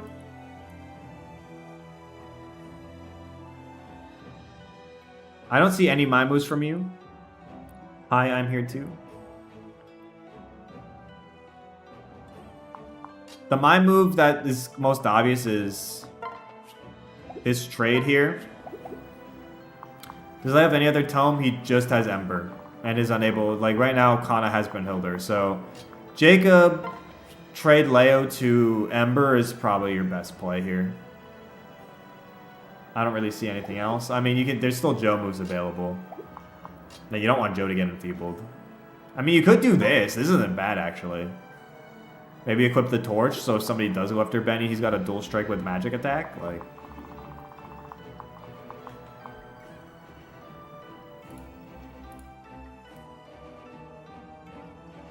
Jacob trades Leo to the tome and wait. I guess, yeah, the only tome is the tome, which is Ember, so. Wait up. How many people have died so far? 1, 2, 3, 4. Well, that's just the ones who perma died. The death counter is at 189 total. No one can agree on a competent strategy. Welcome to Chat Plays Fire Emblem. Enjoy your stay. That's just how it is here.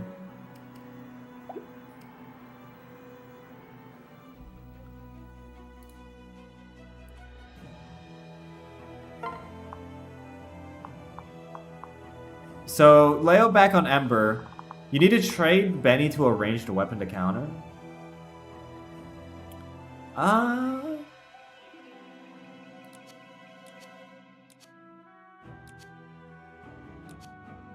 guess so. You need to put him on the duodite. But then if you put him on the do one, then they. I mean, look, the spear's attacking Camilla anyway. But actually, maybe you want them to attack Camilla rather than Benny? Like, maybe you do, maybe you don't.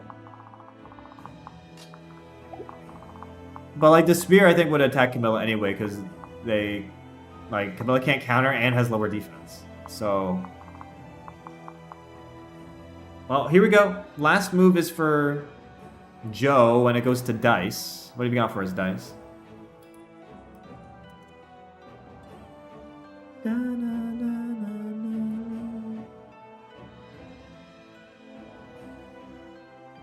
It was Kasumi Convoy Herbs, but that is no longer valid.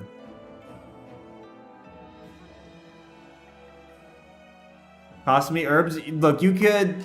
Joe has access to the convoy, but like, my move Joe left of Kasumi and give the herbs to Kasumi.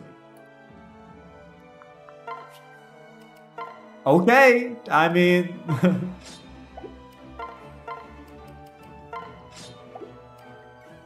What a poetic way to end turn number 1, folks. Alright, here we go. You know, we have the blunt rotation, now we have the turn rotation. We go enemy phase, player phase, alright? When I have the blunt, it's player phase. When you have the blunt, it's enemy phase, okay? That's just how these things work, alright? There's a rally look, anti-look, rally spec, anti-spec. You should show for likes before this next turn. I will do so. Actually, hit the like button right now, or I will never pass you the blunt. Ever again. Okay? Thank you, Miguel. Thank you. Alright, here we go. I think we should be okay on this turn. I think we should be okay. It's a matter of how much we cook. Here we go. They enfeeble Xander. Okay, the bait does not work. Luckily, Camilla is still gonna cook here. Taking some hits, but that's okay. It's only 2 damage.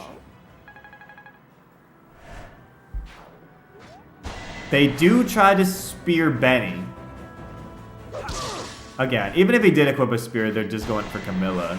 And this will be another kill. With the guard point to boot. And the hammer continues to come clutch. It continues to come clutch. And an okay level up. We'll take the speed at least. On the right side, they do go for Leo. It's 10 damage. A 50-50. It misses, which is really nice. That's actually really nice. He's not gonna die. But that mage on 16... pretty easy to take down. So, can Xander just kill the Enfeeble right now? Oh, he's close. I mean, shouldn't Xander just kill the Enfeeble? Or just take a chunk out of the Enfeeble? Can with a dual strike? I don't think we're able to set one up. I don't think that's possible. I think the clear move here, a Camilla Hammer, is pretty much like obvious. You could also do a dual strike, but that doesn't even get you the kill on the spear. You get close, but not quite. You can actually get this kill with Joe. 22 plus 17 is an exact kill. You could get this kill with Joe and then like send Camilla on a mission, but keep in mind, this steel bow is lurking. Alright, and we haven't baited this bow away yet. Keaton actually still isn't able to even do that bait, so we have that. In terms of getting the kill here, Leo, if you get this kill, will probably get... Actually, you could do the kill from here with after a trade even, with Kana. And you should get Seal Magic, I believe is what you get. Now, anyone can get this kill, really, of this entire crew we have here. Shura's also definitely at risk, alright? No way about it here. Shura is definitely at risk. In fact, that might even want to be your priority. Can Kana kill? Yeah, Kana can kill here.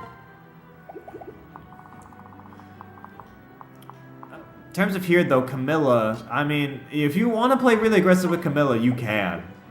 But I don't know if it's worth it while this bow is still around. The safer move, honestly, is probably just let Camilla get this kill. And just mop this guy up real quick. And it keeps her at a range where she's not throwable. In terms of this, Xander, you could send him in if you want. You could, like, pivot Benny over if you get this kill. Haitaka can hit another rally defense if you want here. That's not that bad. You can't really do anything else this turn, to be honest. Yeah, lots of interesting maneuvers. I'd say Shura is an important move here. Jacob is also an important move. Actually, this right side is pretty important. Like all of these moves, I'd say. Because pretty much these 3 units, I think, are pretty throwable. Like all 3 of these. Everyone else is a lot tougher to throw on this turn. But I'd say these 3 might have to be your priority, to be honest. Like these moves are a lot less consequence, to be honest, on the left side. So I am going to have the right side selected, but hey, the moves are in your hands, chat. They're in your hands. So I've got 32 eligible users in chat. I'm going to give it a little bit for everybody to get in their moves.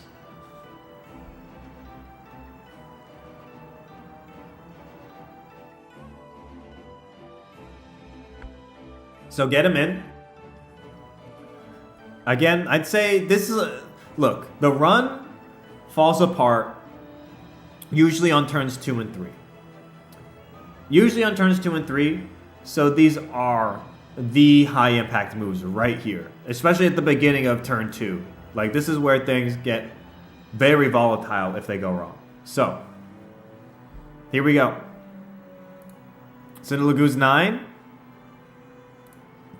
We're going for a Shura kill. My move, Shura, kills the Sorcerer. Okay. We're getting this kill. I mean, the no bow actually just gets the job done right away. So, and this is also a rally skill, by the way. This is a rally skill. Now, this does open up more theoretical throwing routes, though. So, we do have to be careful. This is where this is the run at its most volatile. But that no-bow rally should hopefully help us a bit. But yeah, here we go. Shura killing the Sorcerer.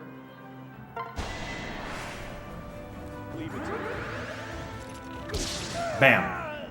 It was your time. That's also a level up for sure. Yep. Decent level. Decent level. Can't tell if the Pav goatee is real or not. Blood looks like a trucker.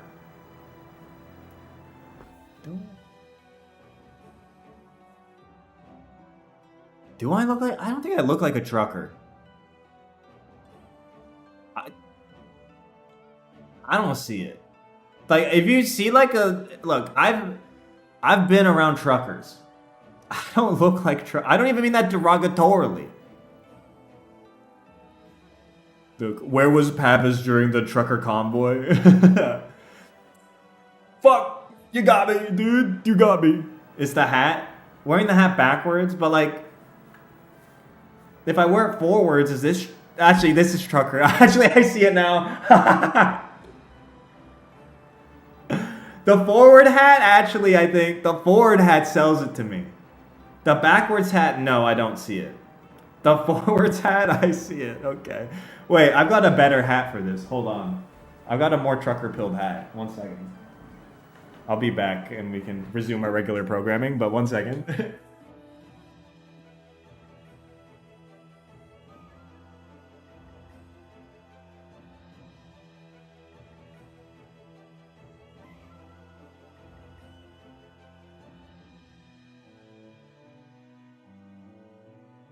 Okay, chat, you have to tell me.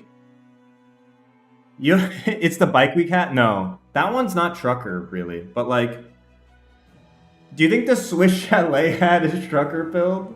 Wait. Or is it the Dean Elliott 94 that's more trucker pilled? Because, like, I feel like this is more trucker pilled. Right? The Elliott 94 one is way more trucker pilled than the other one, because like I like the Swiss Chalet one though. This is more like ball cappy though. This is more like the Swiss Chalet hat does go hard though. But yeah, no, the trucker vibes are way stronger with this one. I agree. Do we want the Dean Elliott hat for the rest of the stream? I can switch back to the other one. I don't know what people want, but like, this is trucker. Yes, sir. Trudeau must go. All right, Trudeau, he's gotta go.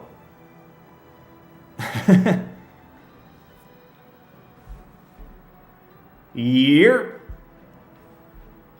All right. Anyways, what was this stream about? Oh, I think you guys gotta play Fire Emblem or something.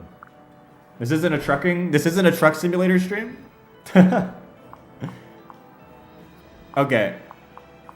So Kana, Leo, do truckers sounds like that in Canada too? Nah. They're way more like bud pilled. They're like Don't you know, bud? They talk more like this, eh? They got that Canadian accent. Anyways, this is really scary now. With this kill on the board, things are really spooky because there's so many places these units can go and they have decently high mobility.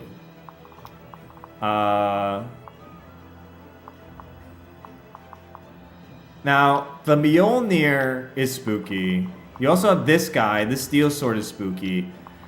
Honestly, the best one equipped to deal with them is probably Leo, but he needs Brynhildr. I think Leo with Brynhildr in the right spot is really good here.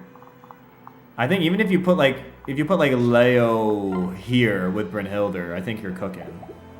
But like this is the right side is really fragile right now. Like you need to get your moves right here. But Leo Brynhildr, I think in this tile is pretty good. And then you just don't want anyone else to get thrown randomly. So, here we go. Who is up next?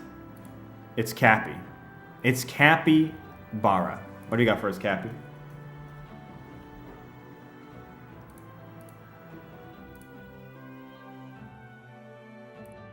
Cappy, high stakes move. What is the my move? Cappy Bar after the cap talk. Very true. Stop the cap.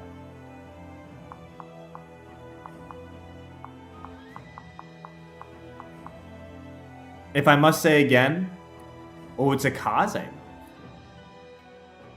My move Kaze left to wait. All right, we're creeping Kaze forward. He's got the res, not the defense. But I think this means more than ever, like Leo here with Brynhildr cooks, but you need to get that trade off. You need to get that trade.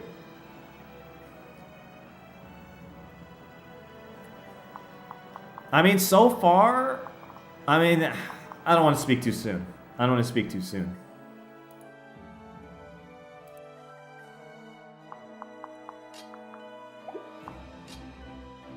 Is he good? Is Leo good here? I'm trying to almost determine it myself. Or do we play with Kaze now? Or do we just play off Kaze in this position? Do we just give Kaze a pair up and then, like, call it a day?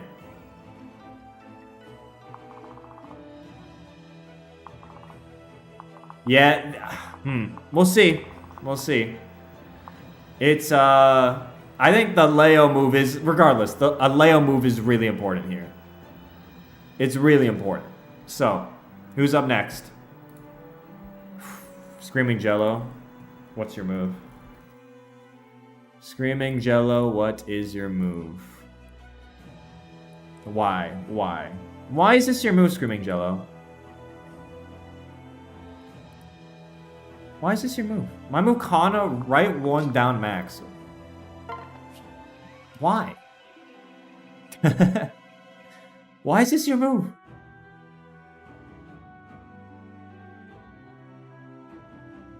¿Por qué? Pourquoi?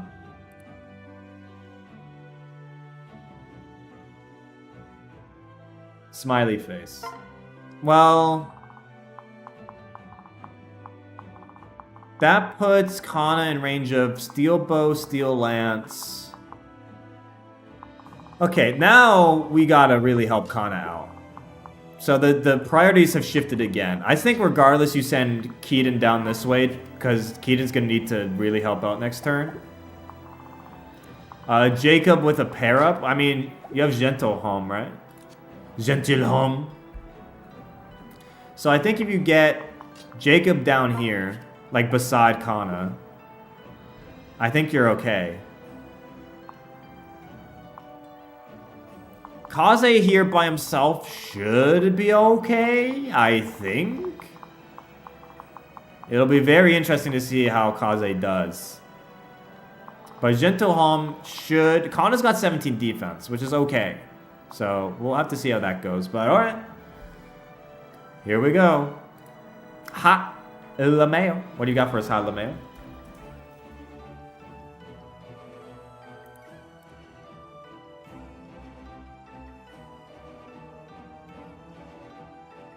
Okay, interesting move. This isn't updated. Actually, there we go. The updated version is in chat now. My move Leo to above Kana. Trade the Brynhilder. And equip her pen. Do you want Leo to have Brynhilder equipped too?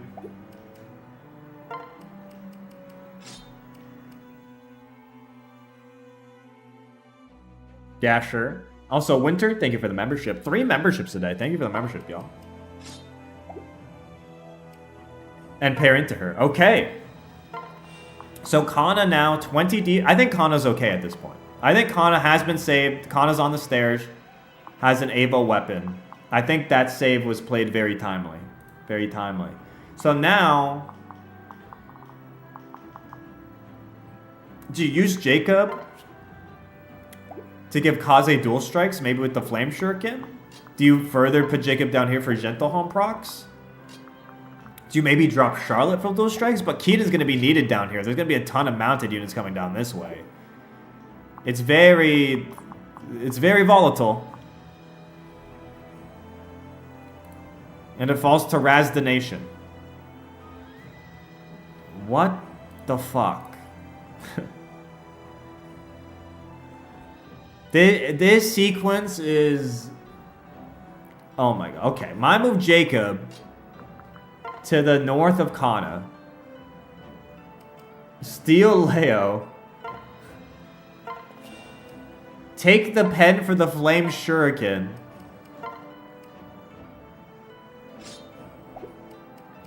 And swap to Leo. Oh my god, bro.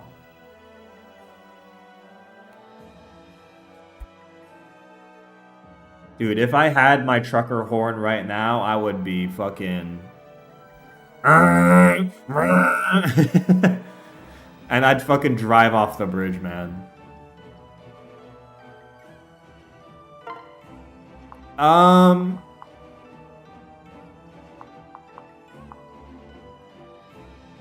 Kana might live. I think she should be okay. But yeah, this is a... I think you still have to send Keaton down this way. I think you got to. I think you have to. Superstar Rally, you're up next.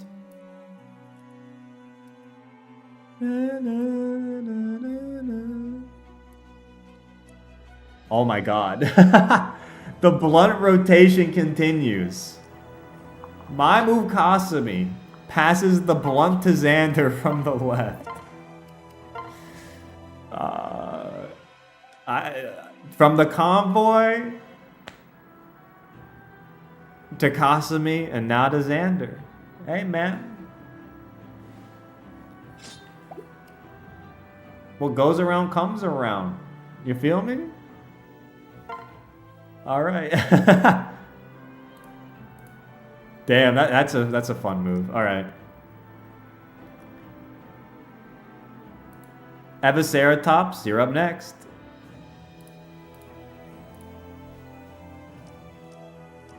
My move Keaton, weight above Leo. All right. We've got a crew now sent down here.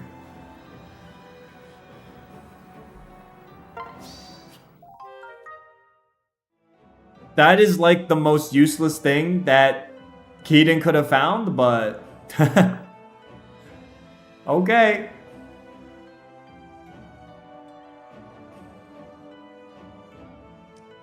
That's the right side settled. Kana's gonna have her work cut out for her, I'll tell you that. Now we just have the left side. Camilla just killed this general is nice and simple. Xander's in a bit of a weird spot now because Xander can't move too far or else Kasumi's gonna get smoked. And I don't mean that in terms of the blunt, I mean like literally smoked. So...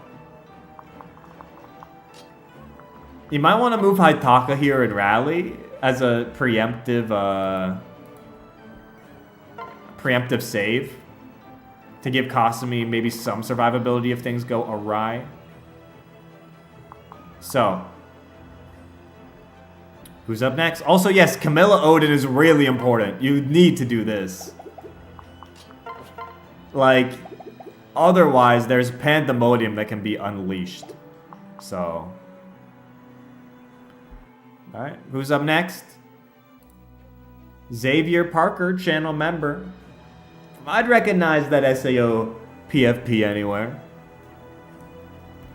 Alright, Xavier. Holy shit, this is way crazier. Oh, this is a wild move.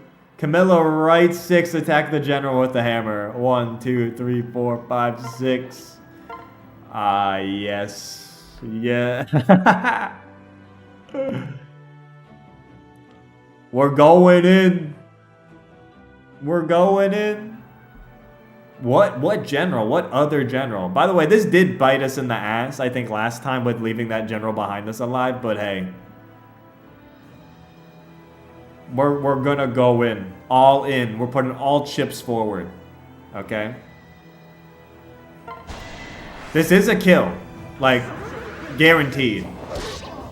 We don't even take damage from the steel lance. Glad that's over with. Okay, well, now with Benny, I mean, you probably just take a swing at this guy, even though you don't do any damage. You can maybe take a swing with, like... I mean, you can do 19 with Joe, if you want to. You probably do this rally, regardless, again, with Haitaka. You probably want to keep this clogged, though. I want to keep it clogged. So, who's up next? It's Dunk Hazard, channel member. What have you got for us, Dunk? What's my name? Dunk Hazard. What's my name? Whoa, whoa, whoa, whoa, whoa. This is way spicier. My move, Joe Parenta Xander. This is a spicy meatball of a move, man. This is a spicy meatball. Wait. Don't do it. Okay, what are we doing then, Dunk? That move is crazy because I guess Xander is somewhat contained by this, but yeah. What is the play instead, Dunk?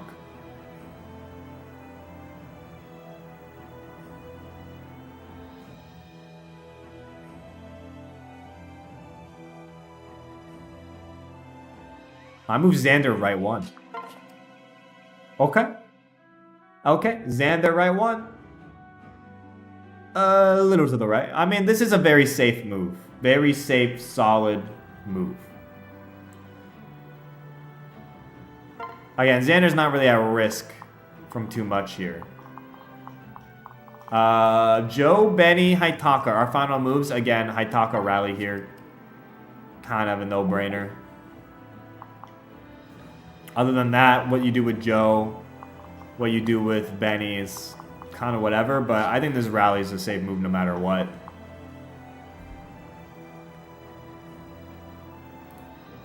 Lazy Katie, what's the play?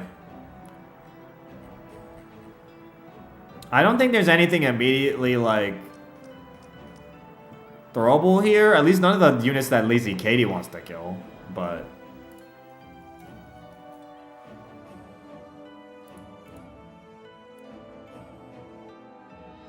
like, that was a Xander move. That was a Xander move. Oh. Oh, this is annoying. My move, grab Laszlo's blade, trade it to Xander. Grab Laszlo's blade? What? Grab Laszlo's blade. Oh. I see.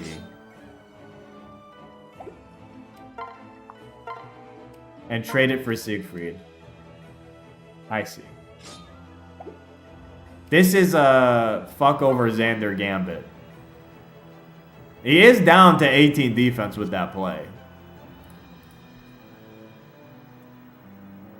I mean, they'll attack him. They'll attack him for sure. But, like, we'll see how this goes.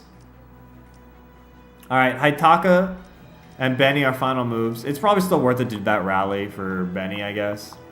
Like, Benny's... Rally or not, I think you give Benny that rally. Cabeza de Bolo. Cabeza. Cabeza de Bolo. What do you got for us?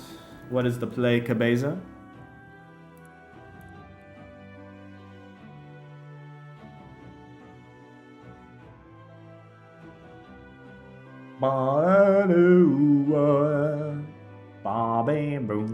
Benny Haitaka.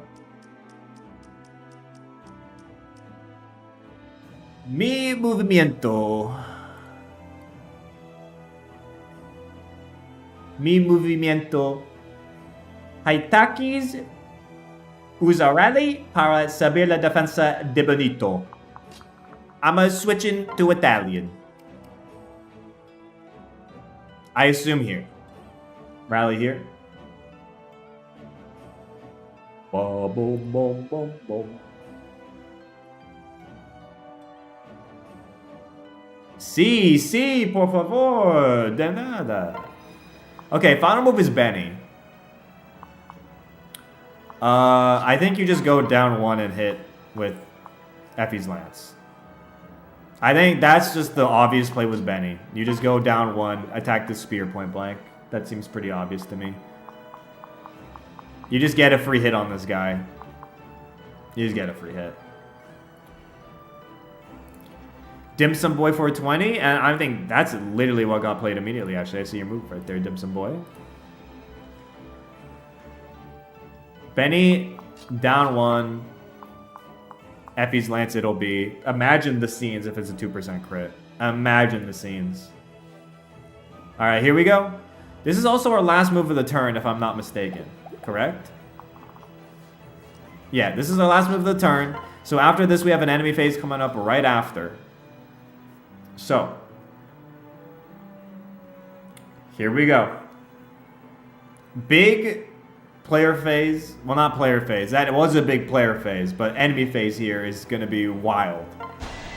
It's going to be wild. So, here we go. 12 damage for free. Didn't quite kill. Wasn't close, but this is the big moment here. Enfeeble. Okay. Goes on Kasumi. Frozen Kana is not ideal.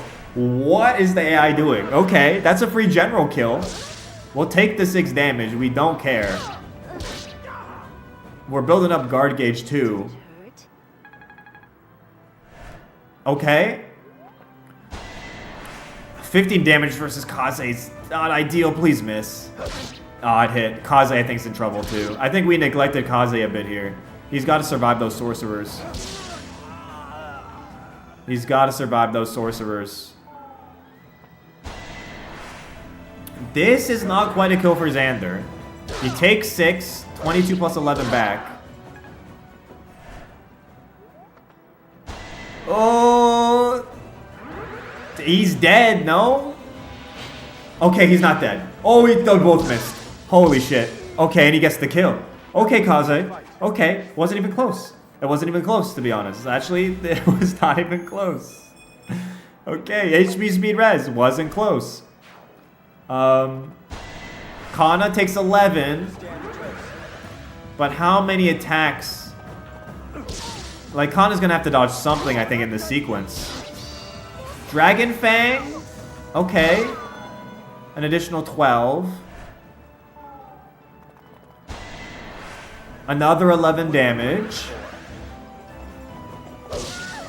See, this is not ideal. Dragon Fang again. Okay. Now, can other units attack? It's guaranteed. How could this happen? It's guaranteed.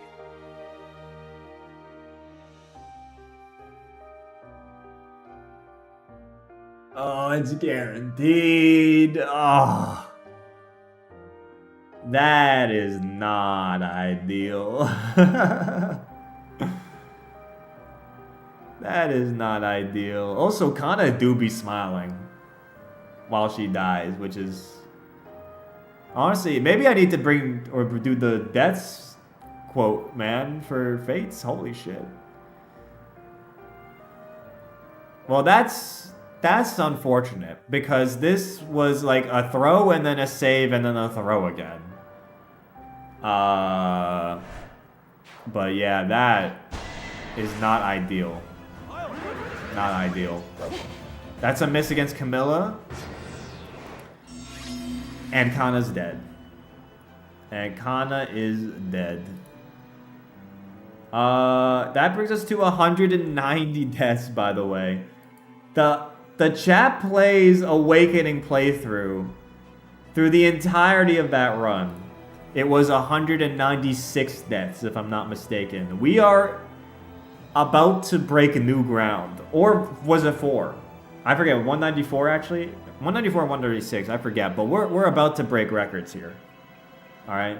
Record-breaking stream right here. Alright? Or maybe not this stream, but it's gonna happen soon. Anyways.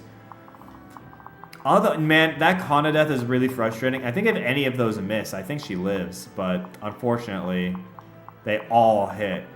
It was 186. It was definitely in the 90s.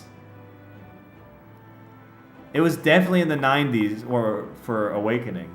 I swear to God.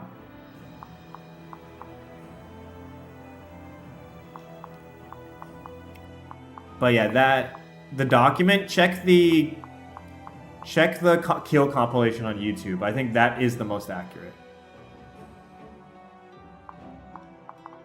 But yeah, this is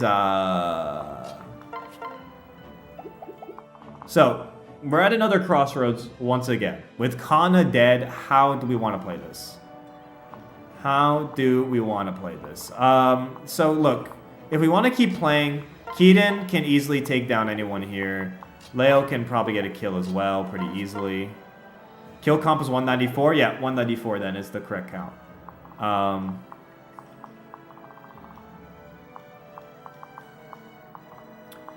Camilla has an easy or natural kill here. That's 35 damage. That's an easy kill. I mean, if you want to keep playing this chapter, you have the technology. You do have the means to keep playing. Like, if you... Like, you can get this kill with Joe, or you can walk up, like Xander can clear the way too, like... Yeah. I matched my hat to the kill count. True. Very true. Did you know Elliot made his number 94 because that's 194 deaths in Chat Plays Awakening? Elliot saw the future, man. Elliot saw the future. Okay, so Kaze can just get this kill easy. You can also get it with Shura if you're so inclined. Shura can actually make it all the way down here and actually get a kill here. In fact, he's got Hunter's bow is like a fucking nuke down here. Keaton also can basically nuke anybody. I mean, you can really go and cook with Keaton if you put him down here. In which case, he gets kills on these two. If you have the Beast Stone equipped. So, like, lots of ways to keep cooking on this right side if you're not perturbed by that Kana death. Camilla has an easy kill here on this general. I think you'd kind of just... This is the most obvious move. You could theoretically send Camilla all the way up here and even just kill this, like... You could kill Enfeeble with Camilla if you wanted, actually. But yeah, lots of interesting moves here. Rally defense is available. Siegfried is also on Joe, by the way. So, you know, Joe trading to Siegfried and then, like, Kodaching this guy's probably pretty optimal here. Yeah, lots of options. Lots of options. So, let's start rolling, all right? The run's not over yet. So, here we go. Who's up next? Okay, I think the run's over, guys. I think I take it back. I think the run's over.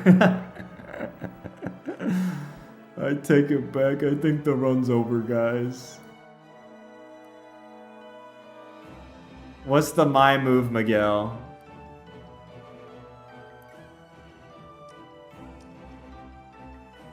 Is Miguel keeping the Kana death? I don't know. I think Miguel does not care about keeping or throwing chapters. I think Miguel just cares about killing. I don't know if there's clear kills here, though. Oh, there is. I guess, yeah, no, that'll do it. That'll do it. I can't highlight Miguel's moves. I always forget this. Ooh, your moves are making me sick, Miguel. Leo down for 1, 2, 3, 4, and separate down.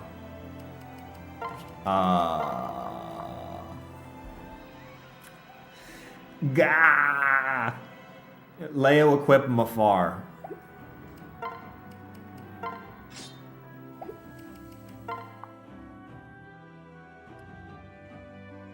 Womp womp. Oh, brother. So, can Keaton save with a transfer? I don't know, man. You also have all these paladins alive here still. So, this is bad. Well, if you're trying to kill Joe, I don't even know what you do if you're trying to kill Joe.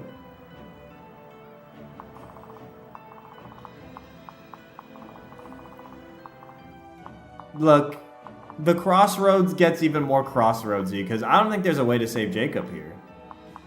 I think he's cooked. Unless there's just a miracle that lets him live this. We'll have to see. Joe is probably going to get enfeebled next. That is true. So let's just get rolling moves. Spargo. Or Spargow?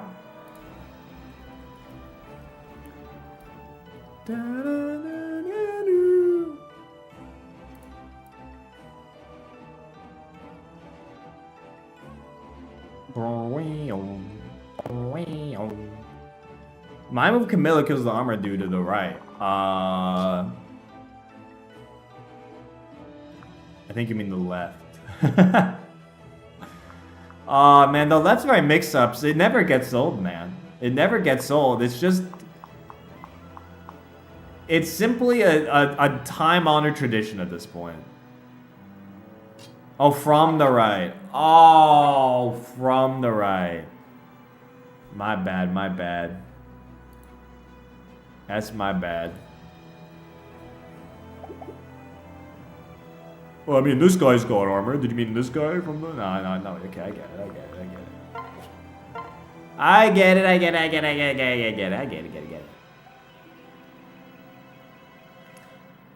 it. This is an easy kill.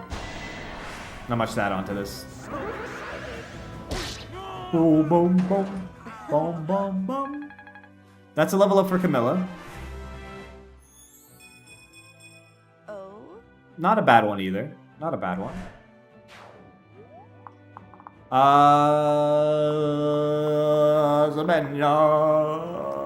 don't know what you do now. Up here. Sun? Channel member? What do you got for a sun? Bum bum bam bam bam bam. Da da dum dum. Ba bum bum. I want to kill now. How do I get one? Look, I can't do everything for you, son. Okay. Use that noggin of yours, okay? If you want to kill so bad, then like you got to put in the work. I think the easiest one is Kaze Wait though. But do you have the guts to kill Kaze? Do you want Kaze's blood on your hands? Kaze Wait with lowest Evo. Oh yeah, you do want Kaze's blood on your hands. Okay. Not even a question. Lowest Evo is Steel Shuriken. Well, I think this run is immediately imploding, unfortunately. Kaze could live, it is true. Kaze could live still. Custom? Custom. What do you got for his custom?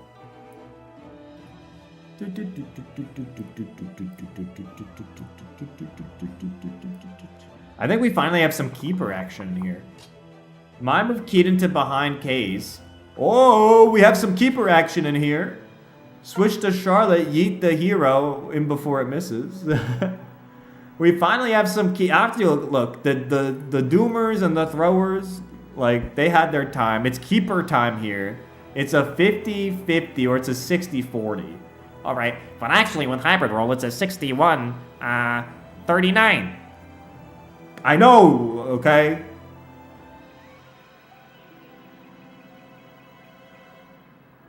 Basically the same shit, alright? Well, this still, I mean, even if this hits,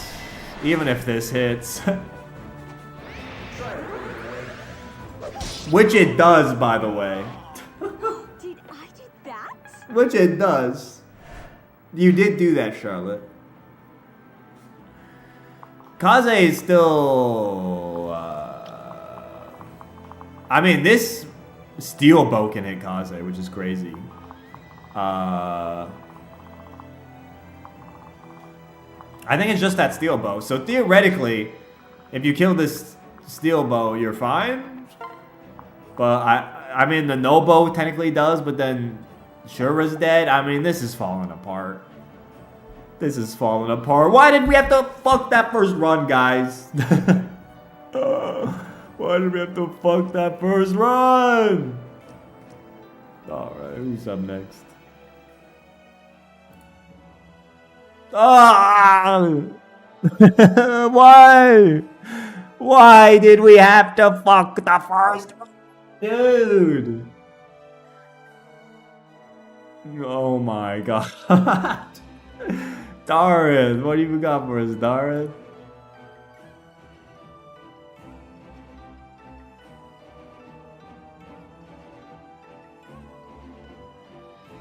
My move, Shura. Down 1. Left 4. 1, 2, 3, 4. Up max away. Where the fuck is he going? Where the fuck is Shura going, dude? Where is blood going?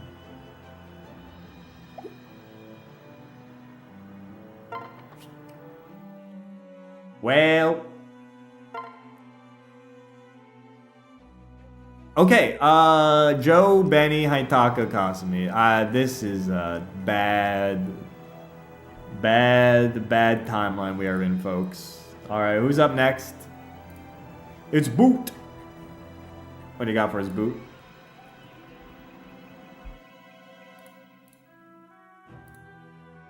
Ba ba ba ba. Ba da ba ba. The Boot.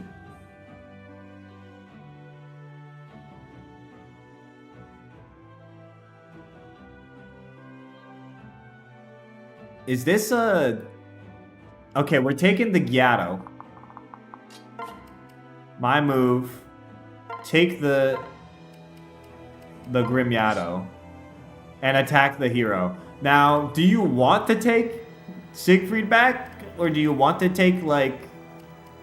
Or do you want to leave Siegfried in Joe's inventory?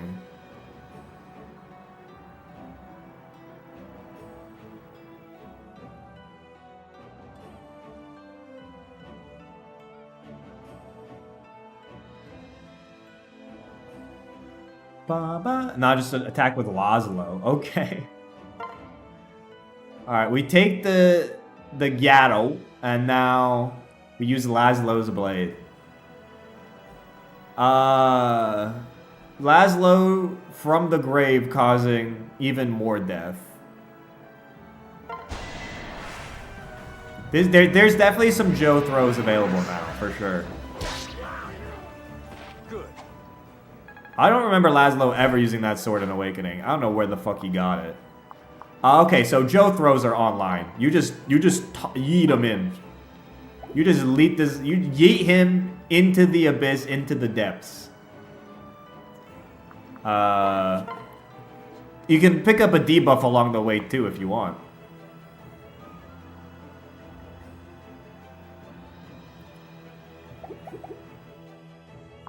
So, what are we gonna do? Annie, channel member. Annie, are we ending this? Are we putting this run? Are we taking it out back? What are we doing, Annie?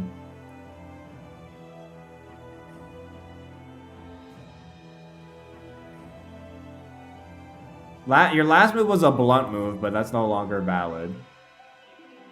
Are you here with us, Annie? Yeah, I mean, sure, they might go for Shura if they're really stupid. My move, Joe, right to up max Kodachi. Okay. Joe, up, you know. We're just tossing him. We're just tossing him out there. I mean, this has got to be GG's though, no? This has got to be GG's, no? Are we shouting out Nightbot for luck now? No, no, no. You're shouting out Nightbot for guaranteed rolls is what you're doing. Okay? That's what you're doing.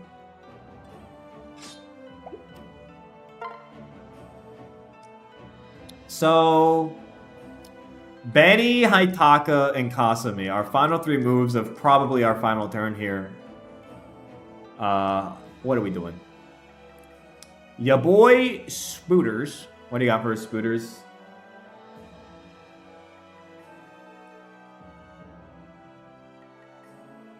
After, I mean, you just literally got rolled.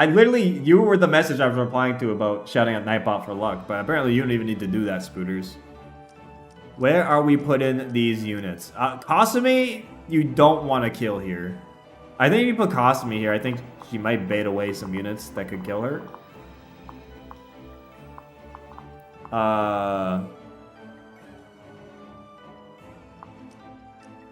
Spooters, are you here with us?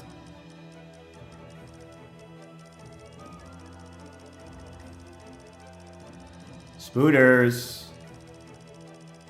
We need your my move, Spooters.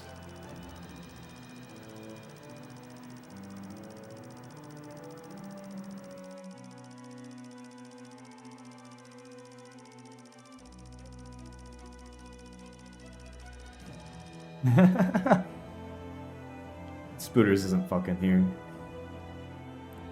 Alright, Little Crested Bird, you're up next.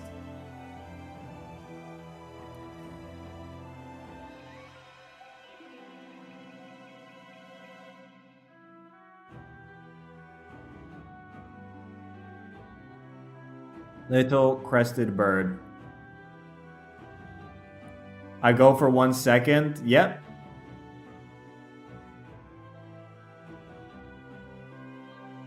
You should have had your phone wherever you went. And then you could have said, I'm at the fucking subway down the street. This is my move. I'm in the bathroom. This is my move. I'm out on a jog. This is my move. You know? My move, Haitaka, wait. You got it. Yeah, I'm in the shower. This is my move. At a wedding, by the way. In my shower, by the way. In my bunker, by the way. Vivi! Kasumi left max weight. And finally, Benny. Yeah, this is a... That name, though. This is a very unfortunate run. I mean, look, the crux is that turn 2 and 3 are the crux of the entire thing. Which, you know, is a blessing in disguise, because at least it's not like the crux of the chapter is like 2 hours in, like it was with like Pot Hell. But like, at least it's early.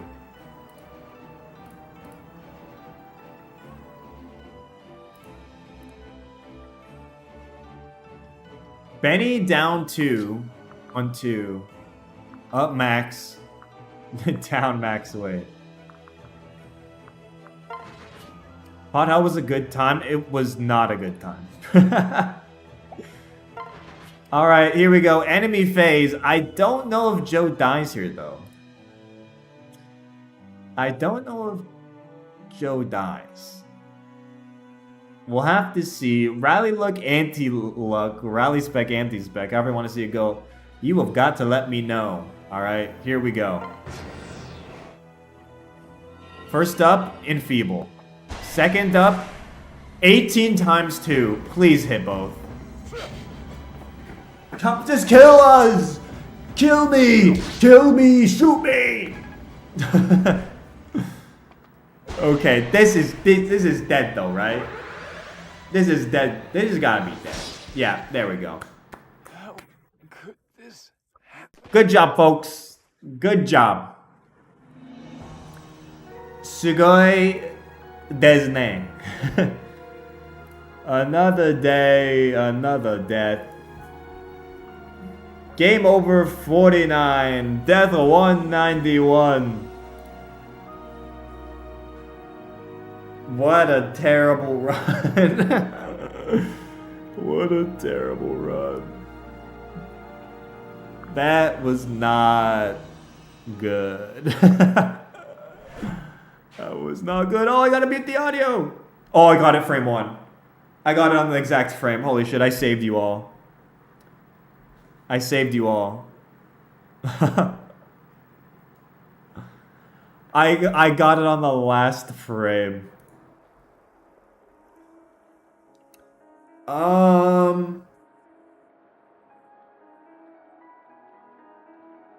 That run was only an hour.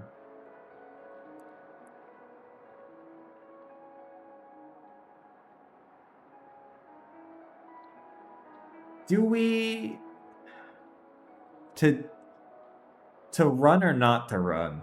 That is the question. Just got back. The run is already dead. Yerp.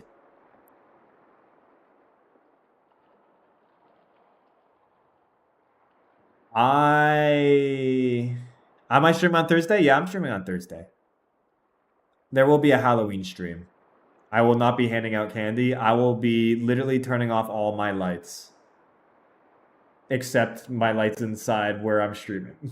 So I think, you know what? I am going to it's contrary to my goals of this run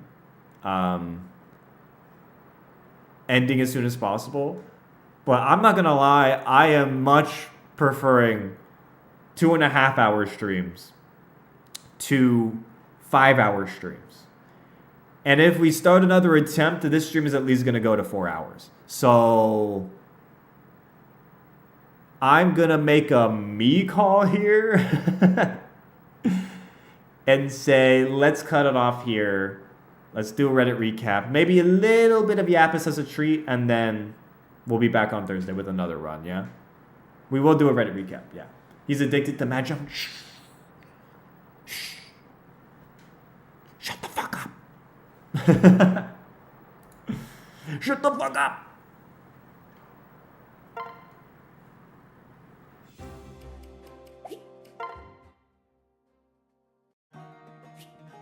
It's self-care, okay?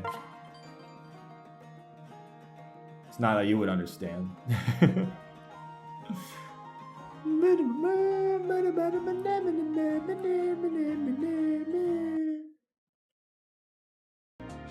Alright.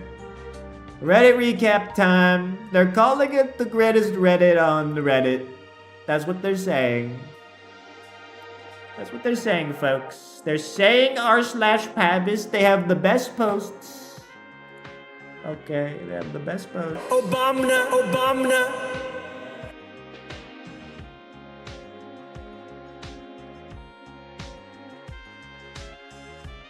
What the fuck is going on in the Reddit, man? I just scrolled down through the news section. What the fuck is going on in the Reddit today? Okay, Reddit recap. Coming right at you, folks. Coming right at you.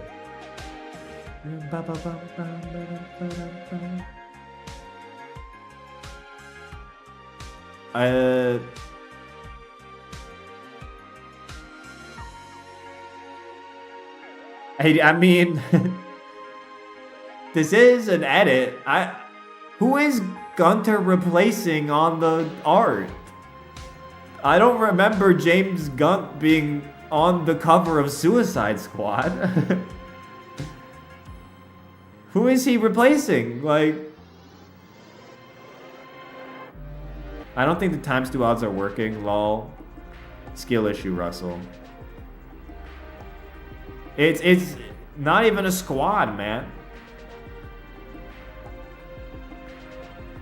He has to be on the poster? I guess so. I guess so.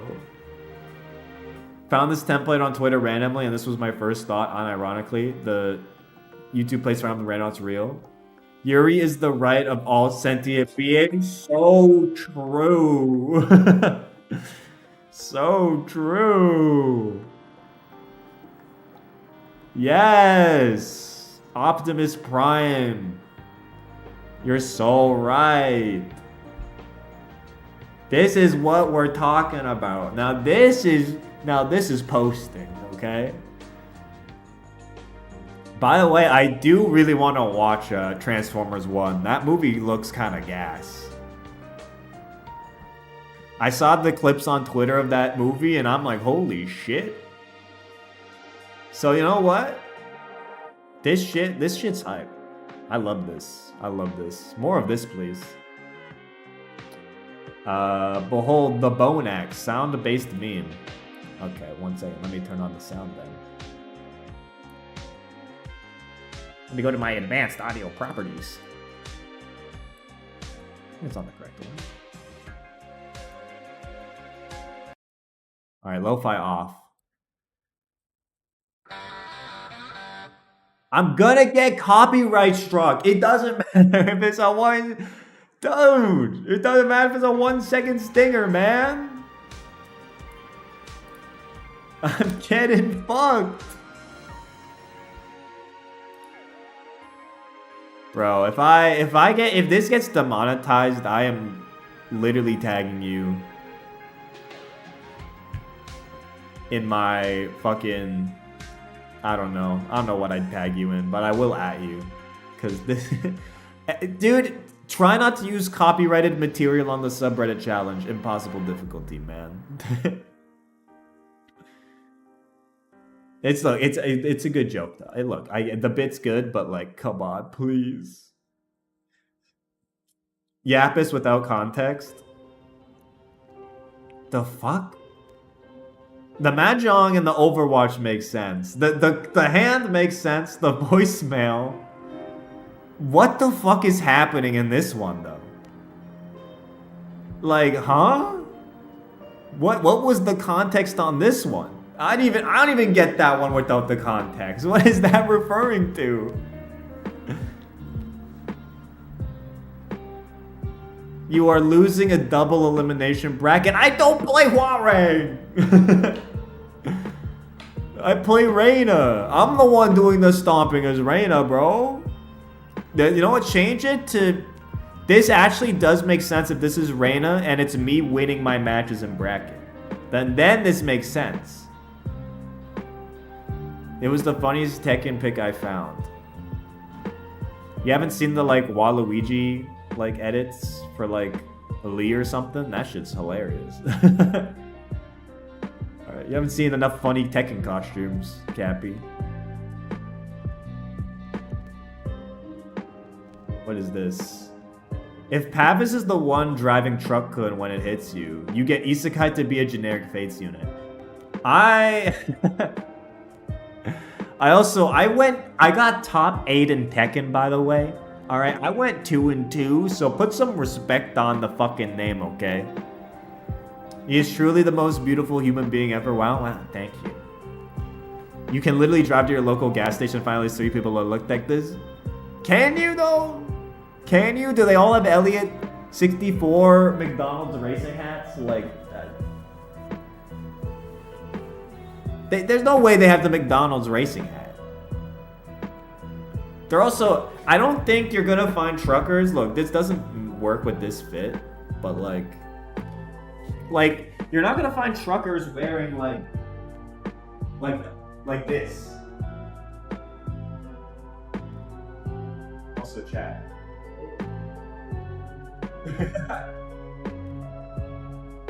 Look, there's no truckers wearing like this fit, other than like, you know, the meme is accurate from like this up, which, you know what, I'll take, but so you're not wrong.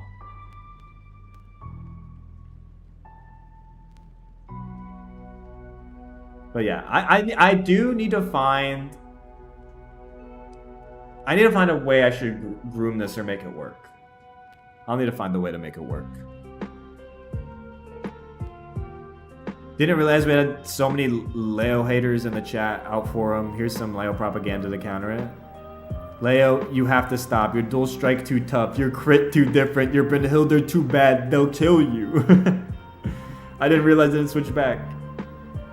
Yeah, they'll kill you, bro. It is true. His swag, he's got too much swag. He's too sick with it, man. They'll kill you. They'll kill you, Leo. It's true, man. It's true.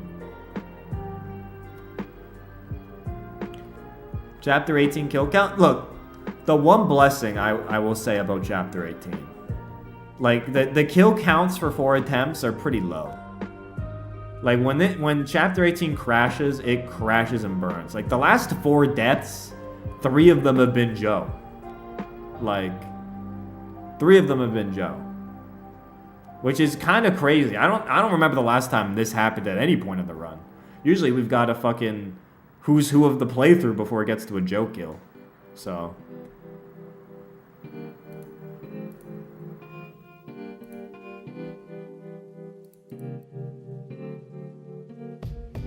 Any last second posts before a quick Yapise segment? What the fuck is going on?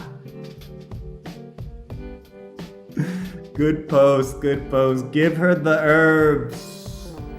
Yo, I'm dragging those dragon herbs, you feel me? So true. So true. See, this is posting. This is quality posting right here. I'm taking a drag out of those drag-in herbs. Yes.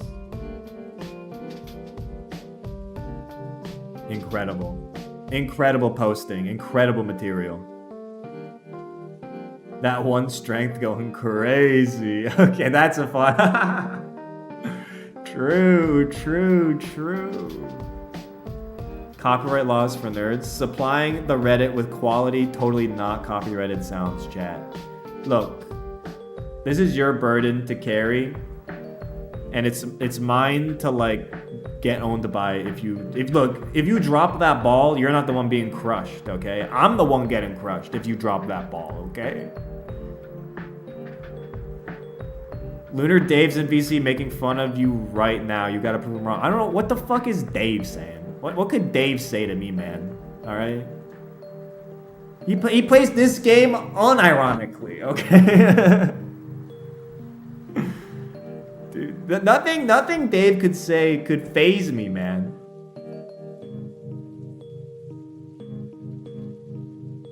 Look, I have the fucking right of it to make you guys play this, okay? There's a reason I'm not at the wheel, man.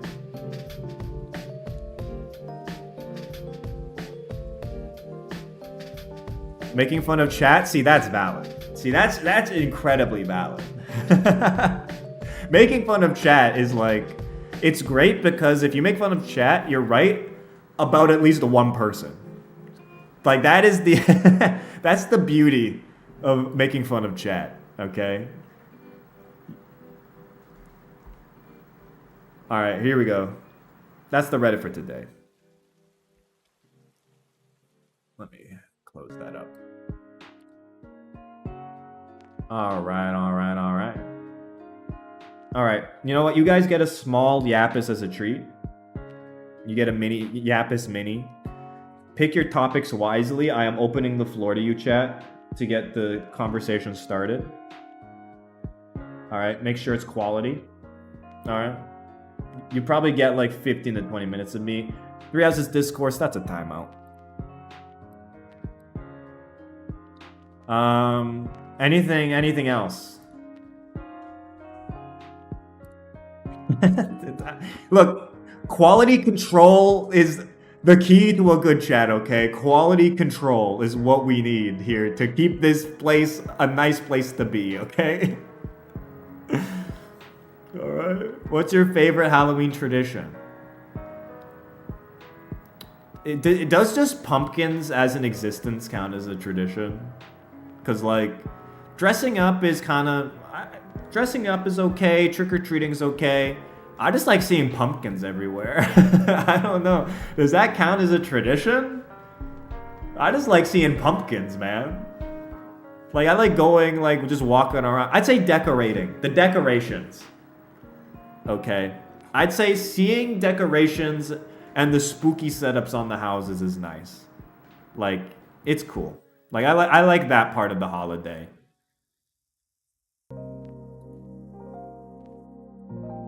I like walking around the neighborhood and seeing how people spooked up the houses. Like, that's fun. That's fun.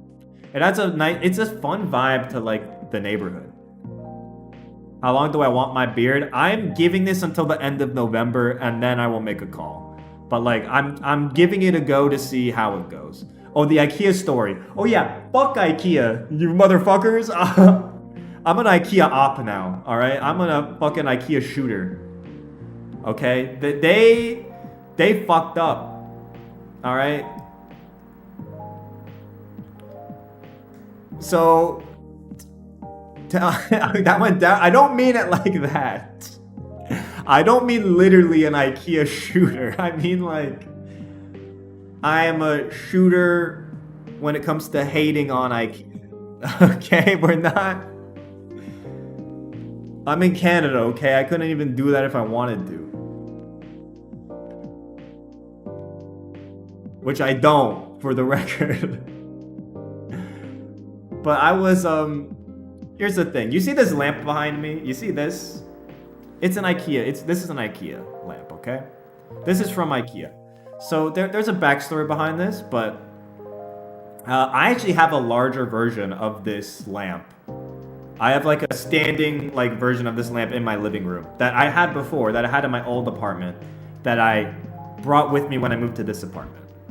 Unfortunately, and I didn't own this yet, by the way. I didn't own this yet. Actually, this has a backstory. This lamp backstory is literally the backstory of this lamp in terms of the IKEA story. So I was in the move.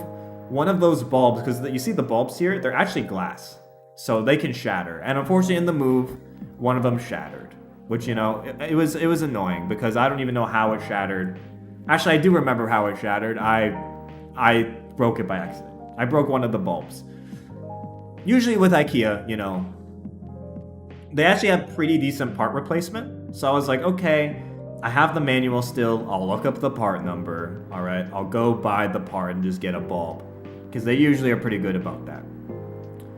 I find the part number, I look for it, and I'm like, okay, I'm gonna go get this part, and everything's gonna be wonderful here. It'll be great. I get the part number, and I go to the IKEA parts replacement website, and I put in the part number, and nothing comes up. I'm like, okay, that's weird. I look up the product on IKEA, and the product is still there, like the lamp, it's still there. And I look at the part number, and I'm like, that's the part number, right? And I double check it with my manual. Yep, that's the part number. That's the part number. And then, so I'm like, okay, I put it in again. I'm like, okay, surely they have to have this part. It's still a product on their website. How much was the lamp originally? Like, that lamp specifically, probably like $100 more. Like in that range, like 110, $120. Like, it's not a cheap lamp. So at this point, I'm like, okay, I call IKEA. I'm like, okay, I'll just call them. Maybe they just don't have it somewhere online. I'll just call them and figure out what's going on. And I'm like, hey, I'm trying to replace this part. This is the part number. This is the product it's from. Can I get a replacement part? And they're like, they look it up. They're like, that's weird. It's not in the system. And I'm like, what do you mean it's not in the system? You have a part number for this. This is the part number, right? They're like, yeah, that's the part number. We just don't have it.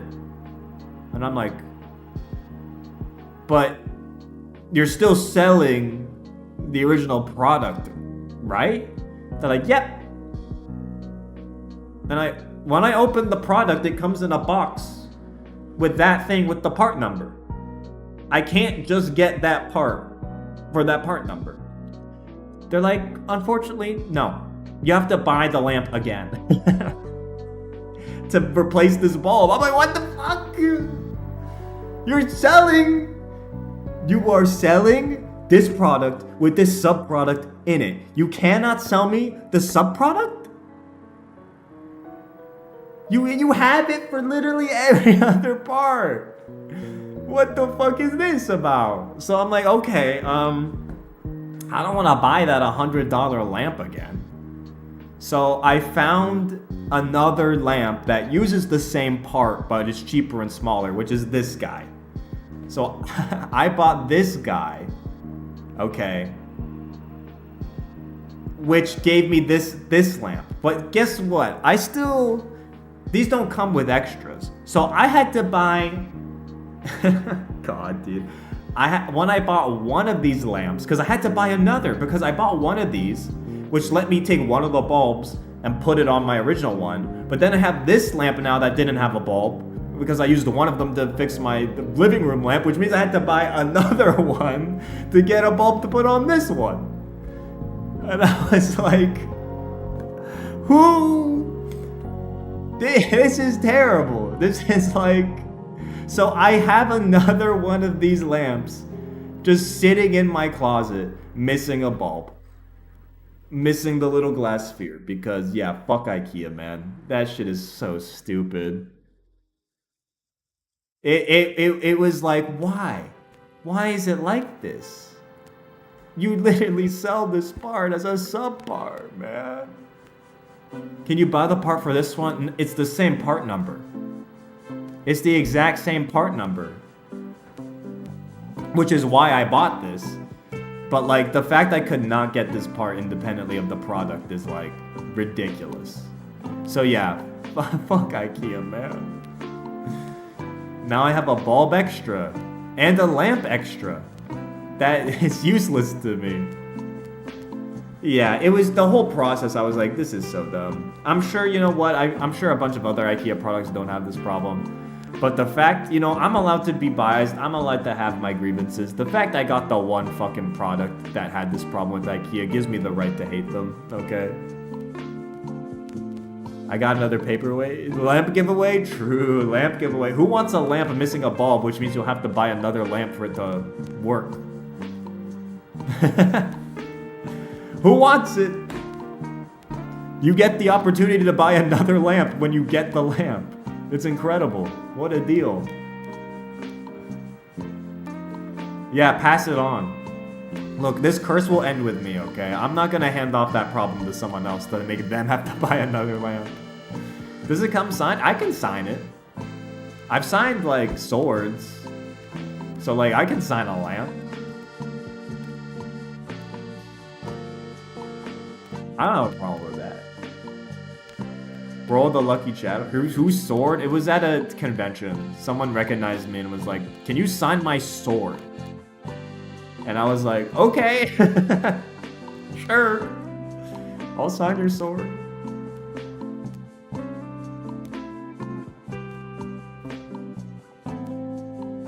The times I get recognized, they're pretty slim. They're pretty slim.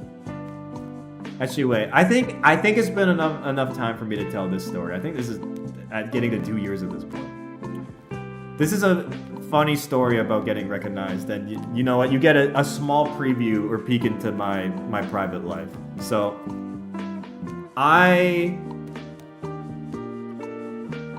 talking about getting recognized, I have never been recognized, and I don't expect to, or never have expected to be recognized on a date. But 2 years ago, 2 years ago, this did happen, okay? And it's really funny because they went in to the date not initially recognizing me. Like, so the way this went, I matched with this person. I think this was on Bumble, but I matched with this person. And obviously, all of my dating pics are not pics I use like anywhere else. And also, when I'm on dates, I almost never mention YouTube on the first date. Okay, that's just a general rule I have for myself. I just don't mention the YouTube channel because really, I don't want people on the first date going and looking me up and watching my YouTube videos and then seeing like. I think at this point would be around the time where one of my thumbnails would have been like, do you guys remember that Chat Plays Awakening thumbnail that had like ass change, where it was class change cropped off? Like, that's the type of thumbnail that I don't want someone looking up, like my fucking tag, where I tell them about my YouTube and they look that up and that's their first impression of my YouTube channel. So like, I usually keep that low-key until maybe a few dates in, and maybe I'll mention it. But like, I want them to at least like know me a little bit before they see before they see what I make, and the thumbnails I make can get kind of crazy. So, you know, wait, are you that hash change guy? Yeah, wait, huh? So in this instance though, don't let them find out about the hottest IB character spot. You will not. This is. This ties into this, okay? Finally. So, you're kidding? I'm not kidding. Not the most recent one. I'm talking about the old one. No way they bring out. Look, the story's not over. The story's not over, okay? I barely even started the story. Okay. So, I matched with this person on Bumble, okay? We go on a date. We go to a game bar, okay? Really nice game bar. We're playing Mario Kart, having drinks, having food, having a good time. I usually don't, like I said, I usually don't mention YouTube on the first date. I pretty much never do, or I try not to. In this instance though, there's some times where the conversation goes to a place where it's just kind of unavoidable, right? And in this instance, the topic naturally shifted to Fire Emblem, which, you know, I can talk about Fire Emblem without talking about my YouTube channel. It is possible. Yo, have you heard about the hit rate lie? Yeah, I'm kind of a big deal. But the topic changes to Fire Emblem. We're just talking about Fire Emblem. And we're talking about Fire Emblem enough. To the point where it's kind of really hard not to mention that I make content about Fire Emblem. Like, because I'm trying to talk about like what I've been doing or how I've been playing Fire Emblem recently, and it's impossible because I'm talking about, at this point, Chat Plays Fire Emblem Awakening is in full swing. Like, all my recent Fire Emblem experiences through the lens of YouTube. It's almost impossible to talk about without talking about the channel in some way.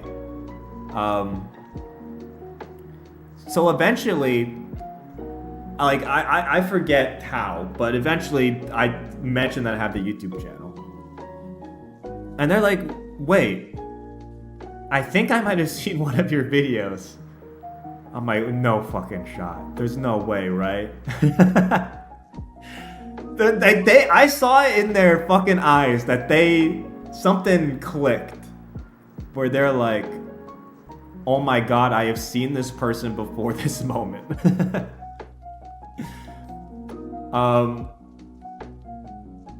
And they're like, what videos have you made? Like, they asked me, because I don't think they realized what video exactly they had seen. They're like, what videos have you made? And I was like, okay, I'm going through my head of what's been my popular videos that have my face in it. And at that point, I think it was like, I bring up the crit quote tier list that I had made, and I mentioned the Awakening one. And they're like, wait, I've seen that tier list. I remember because you ranked Stall so low, and Stall is my favorite, and I stopped watching the video.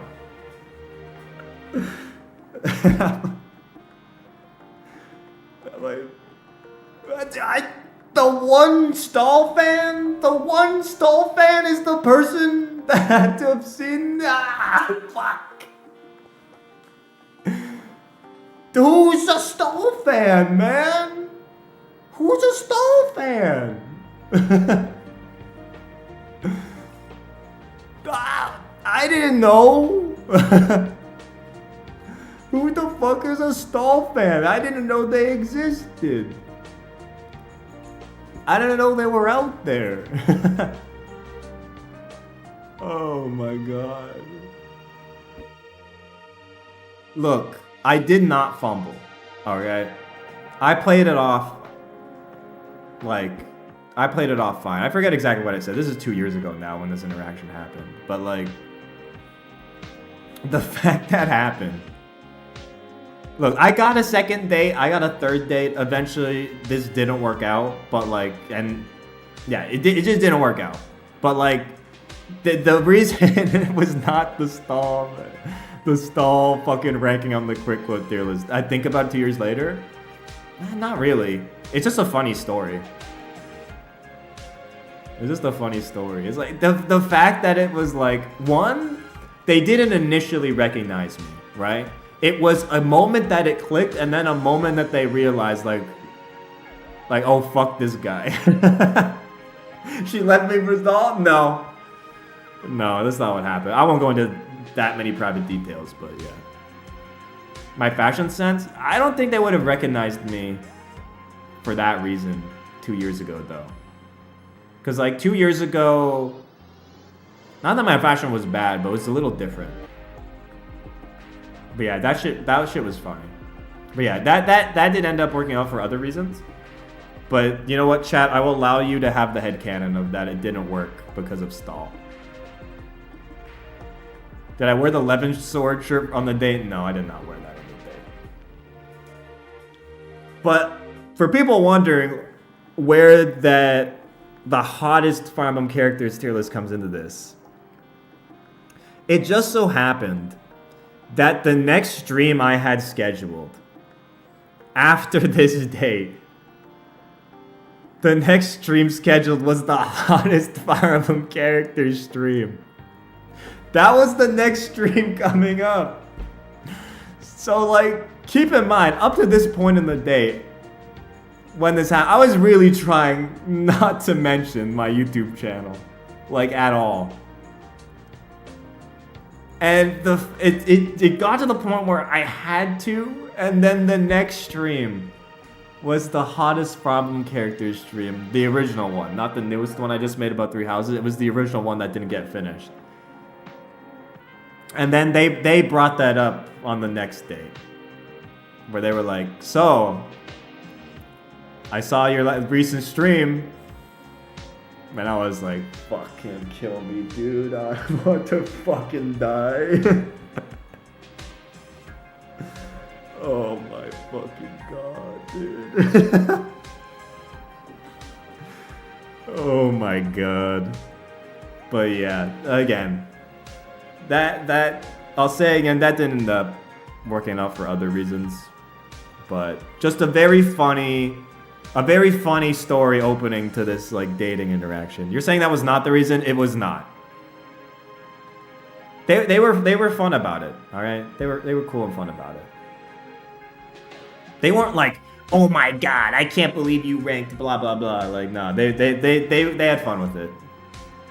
In terms of like making fun of me, having a fun time with it, they didn't they didn't care. It's just really funny timing. It is really funny timing. But yeah, there you go. There's a Pavise getting recognized story that's not just I was at a convention, because that's most of the time I get recognized. It's like I'm at a convention or I'm at a tournament. I'm in a space where it's like kind of normal for me to be not normal, but like I'm not surprised when it happens. But this is one of the stories where I'm recognized, where I was like, holy fuck, this is not the typical context in which I'm recognized. which makes it all the more humorous, to be honest. I'm trying to think of any other times I've been recognized, but it's just like not. I think it's all at conventions and all at tournaments. Like, I don't think I've been recognized in any other context. What's playing in the background? I think Dunk Hazard's submission. It's like Marth after March 31st. That's gotta be saved for a video. I can, look, I've been thinking about making Yapise highlights already. That one can, I guess, make the short list. There's so many Yapise stories. Look, I'm debating the best way to put them out, though. Because people are saying shorts, but, like, I don't really want to make them shorts, to be honest. I'd rather just have them be highlight videos like any other.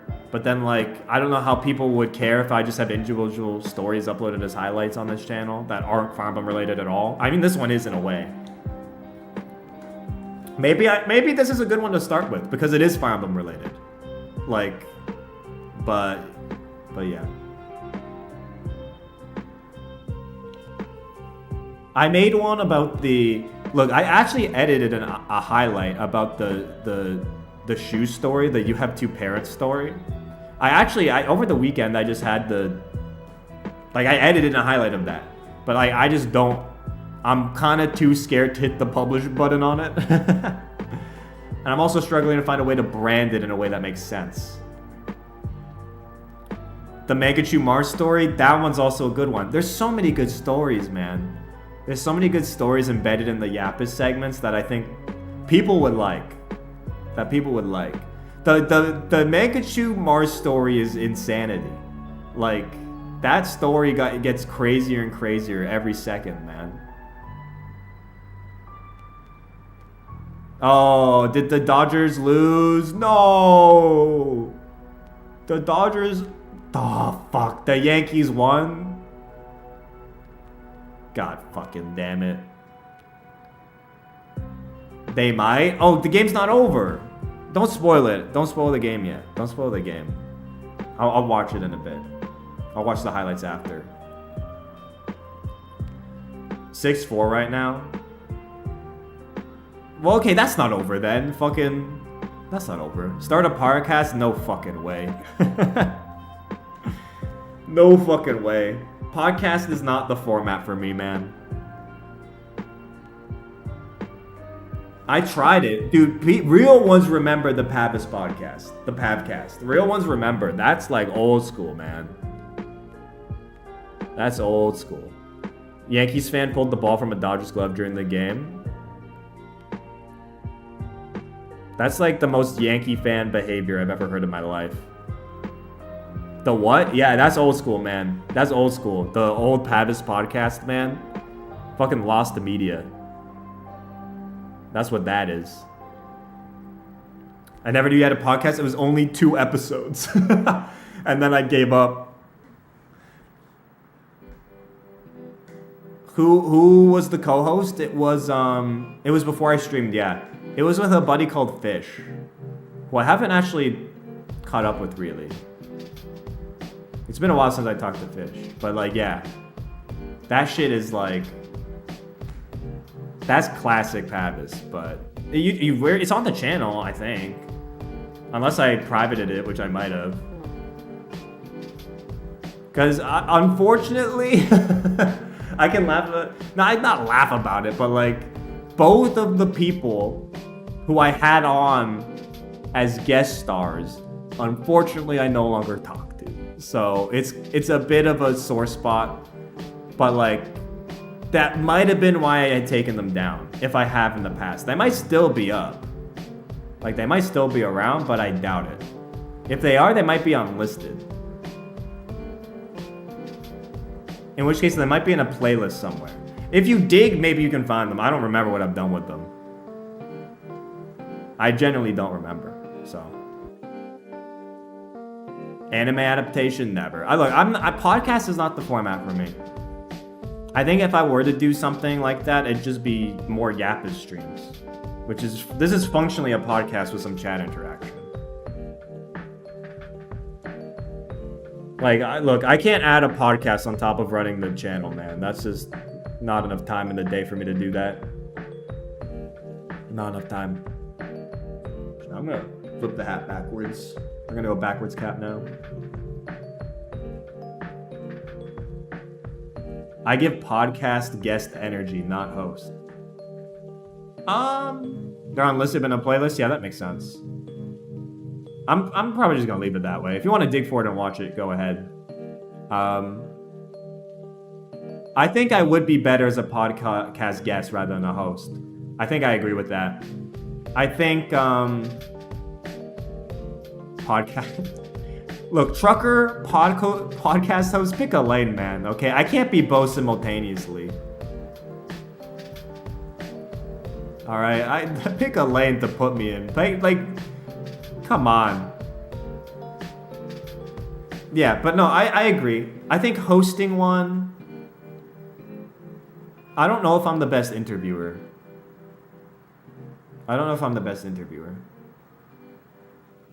Podco, podcast got probably chopped off by my mic in some way into Podco.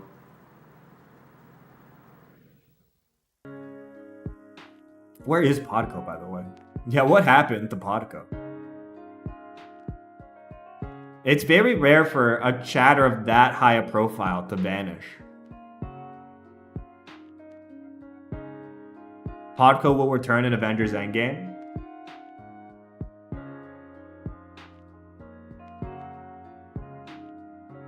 Will Kelko come back when we need him least? True.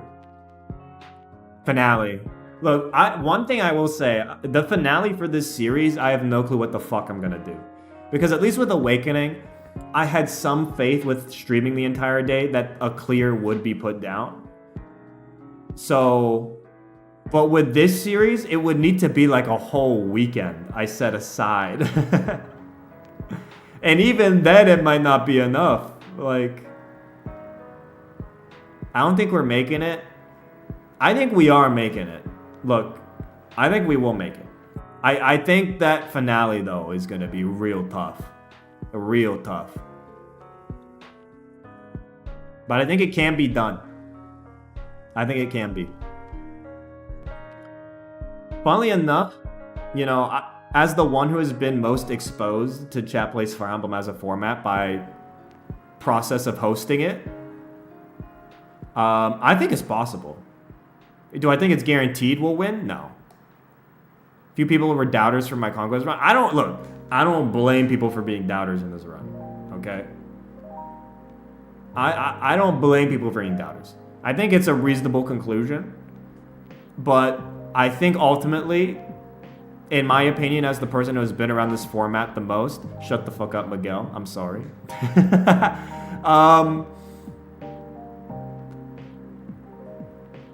I think it's doable. Like, I've seen what chat has done so far, and I don't see a reason why we can't continue to do it again.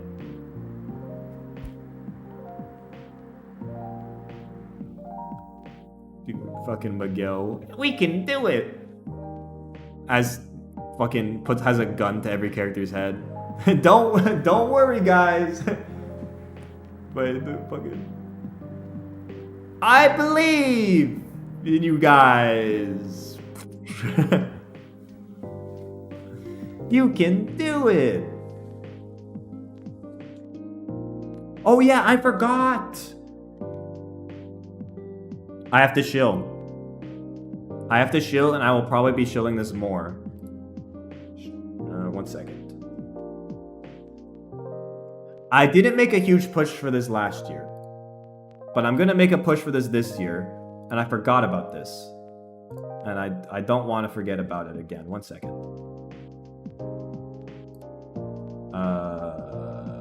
Chrome, switch it to this.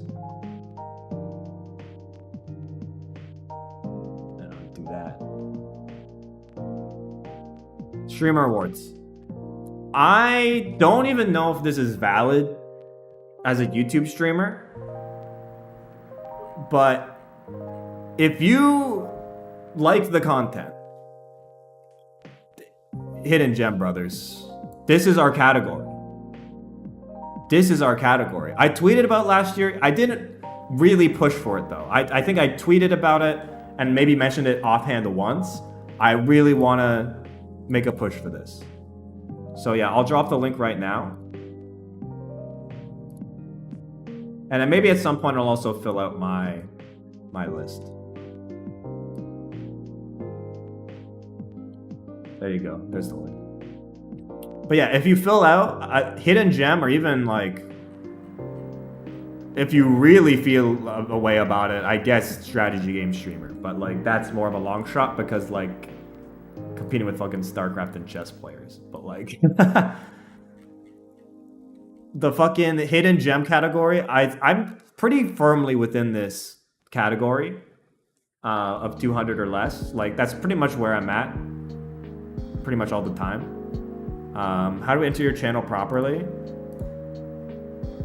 I think you just put Pavise. I generally think that's the only way to do it. Yeah, I think I'm the only person called Pavise, like, that I know of, that does streaming. And I'm pretty sure this is valid for both YouTube and Twitch streamers. Pavise Productions, no. Don't put in the productions, okay? Don't put in Pavement. Don't put in Productions. Don't put in FE. Just Pavise. Because when you look up Pavise, it'll come up. Whoever is, like, going through these nominations, but yeah. Okay?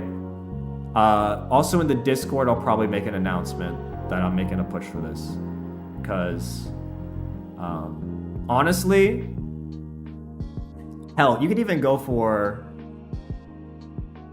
I don't think it makes a streamed event, marathon event. Marathon stream? I don't know if it works for any of these. I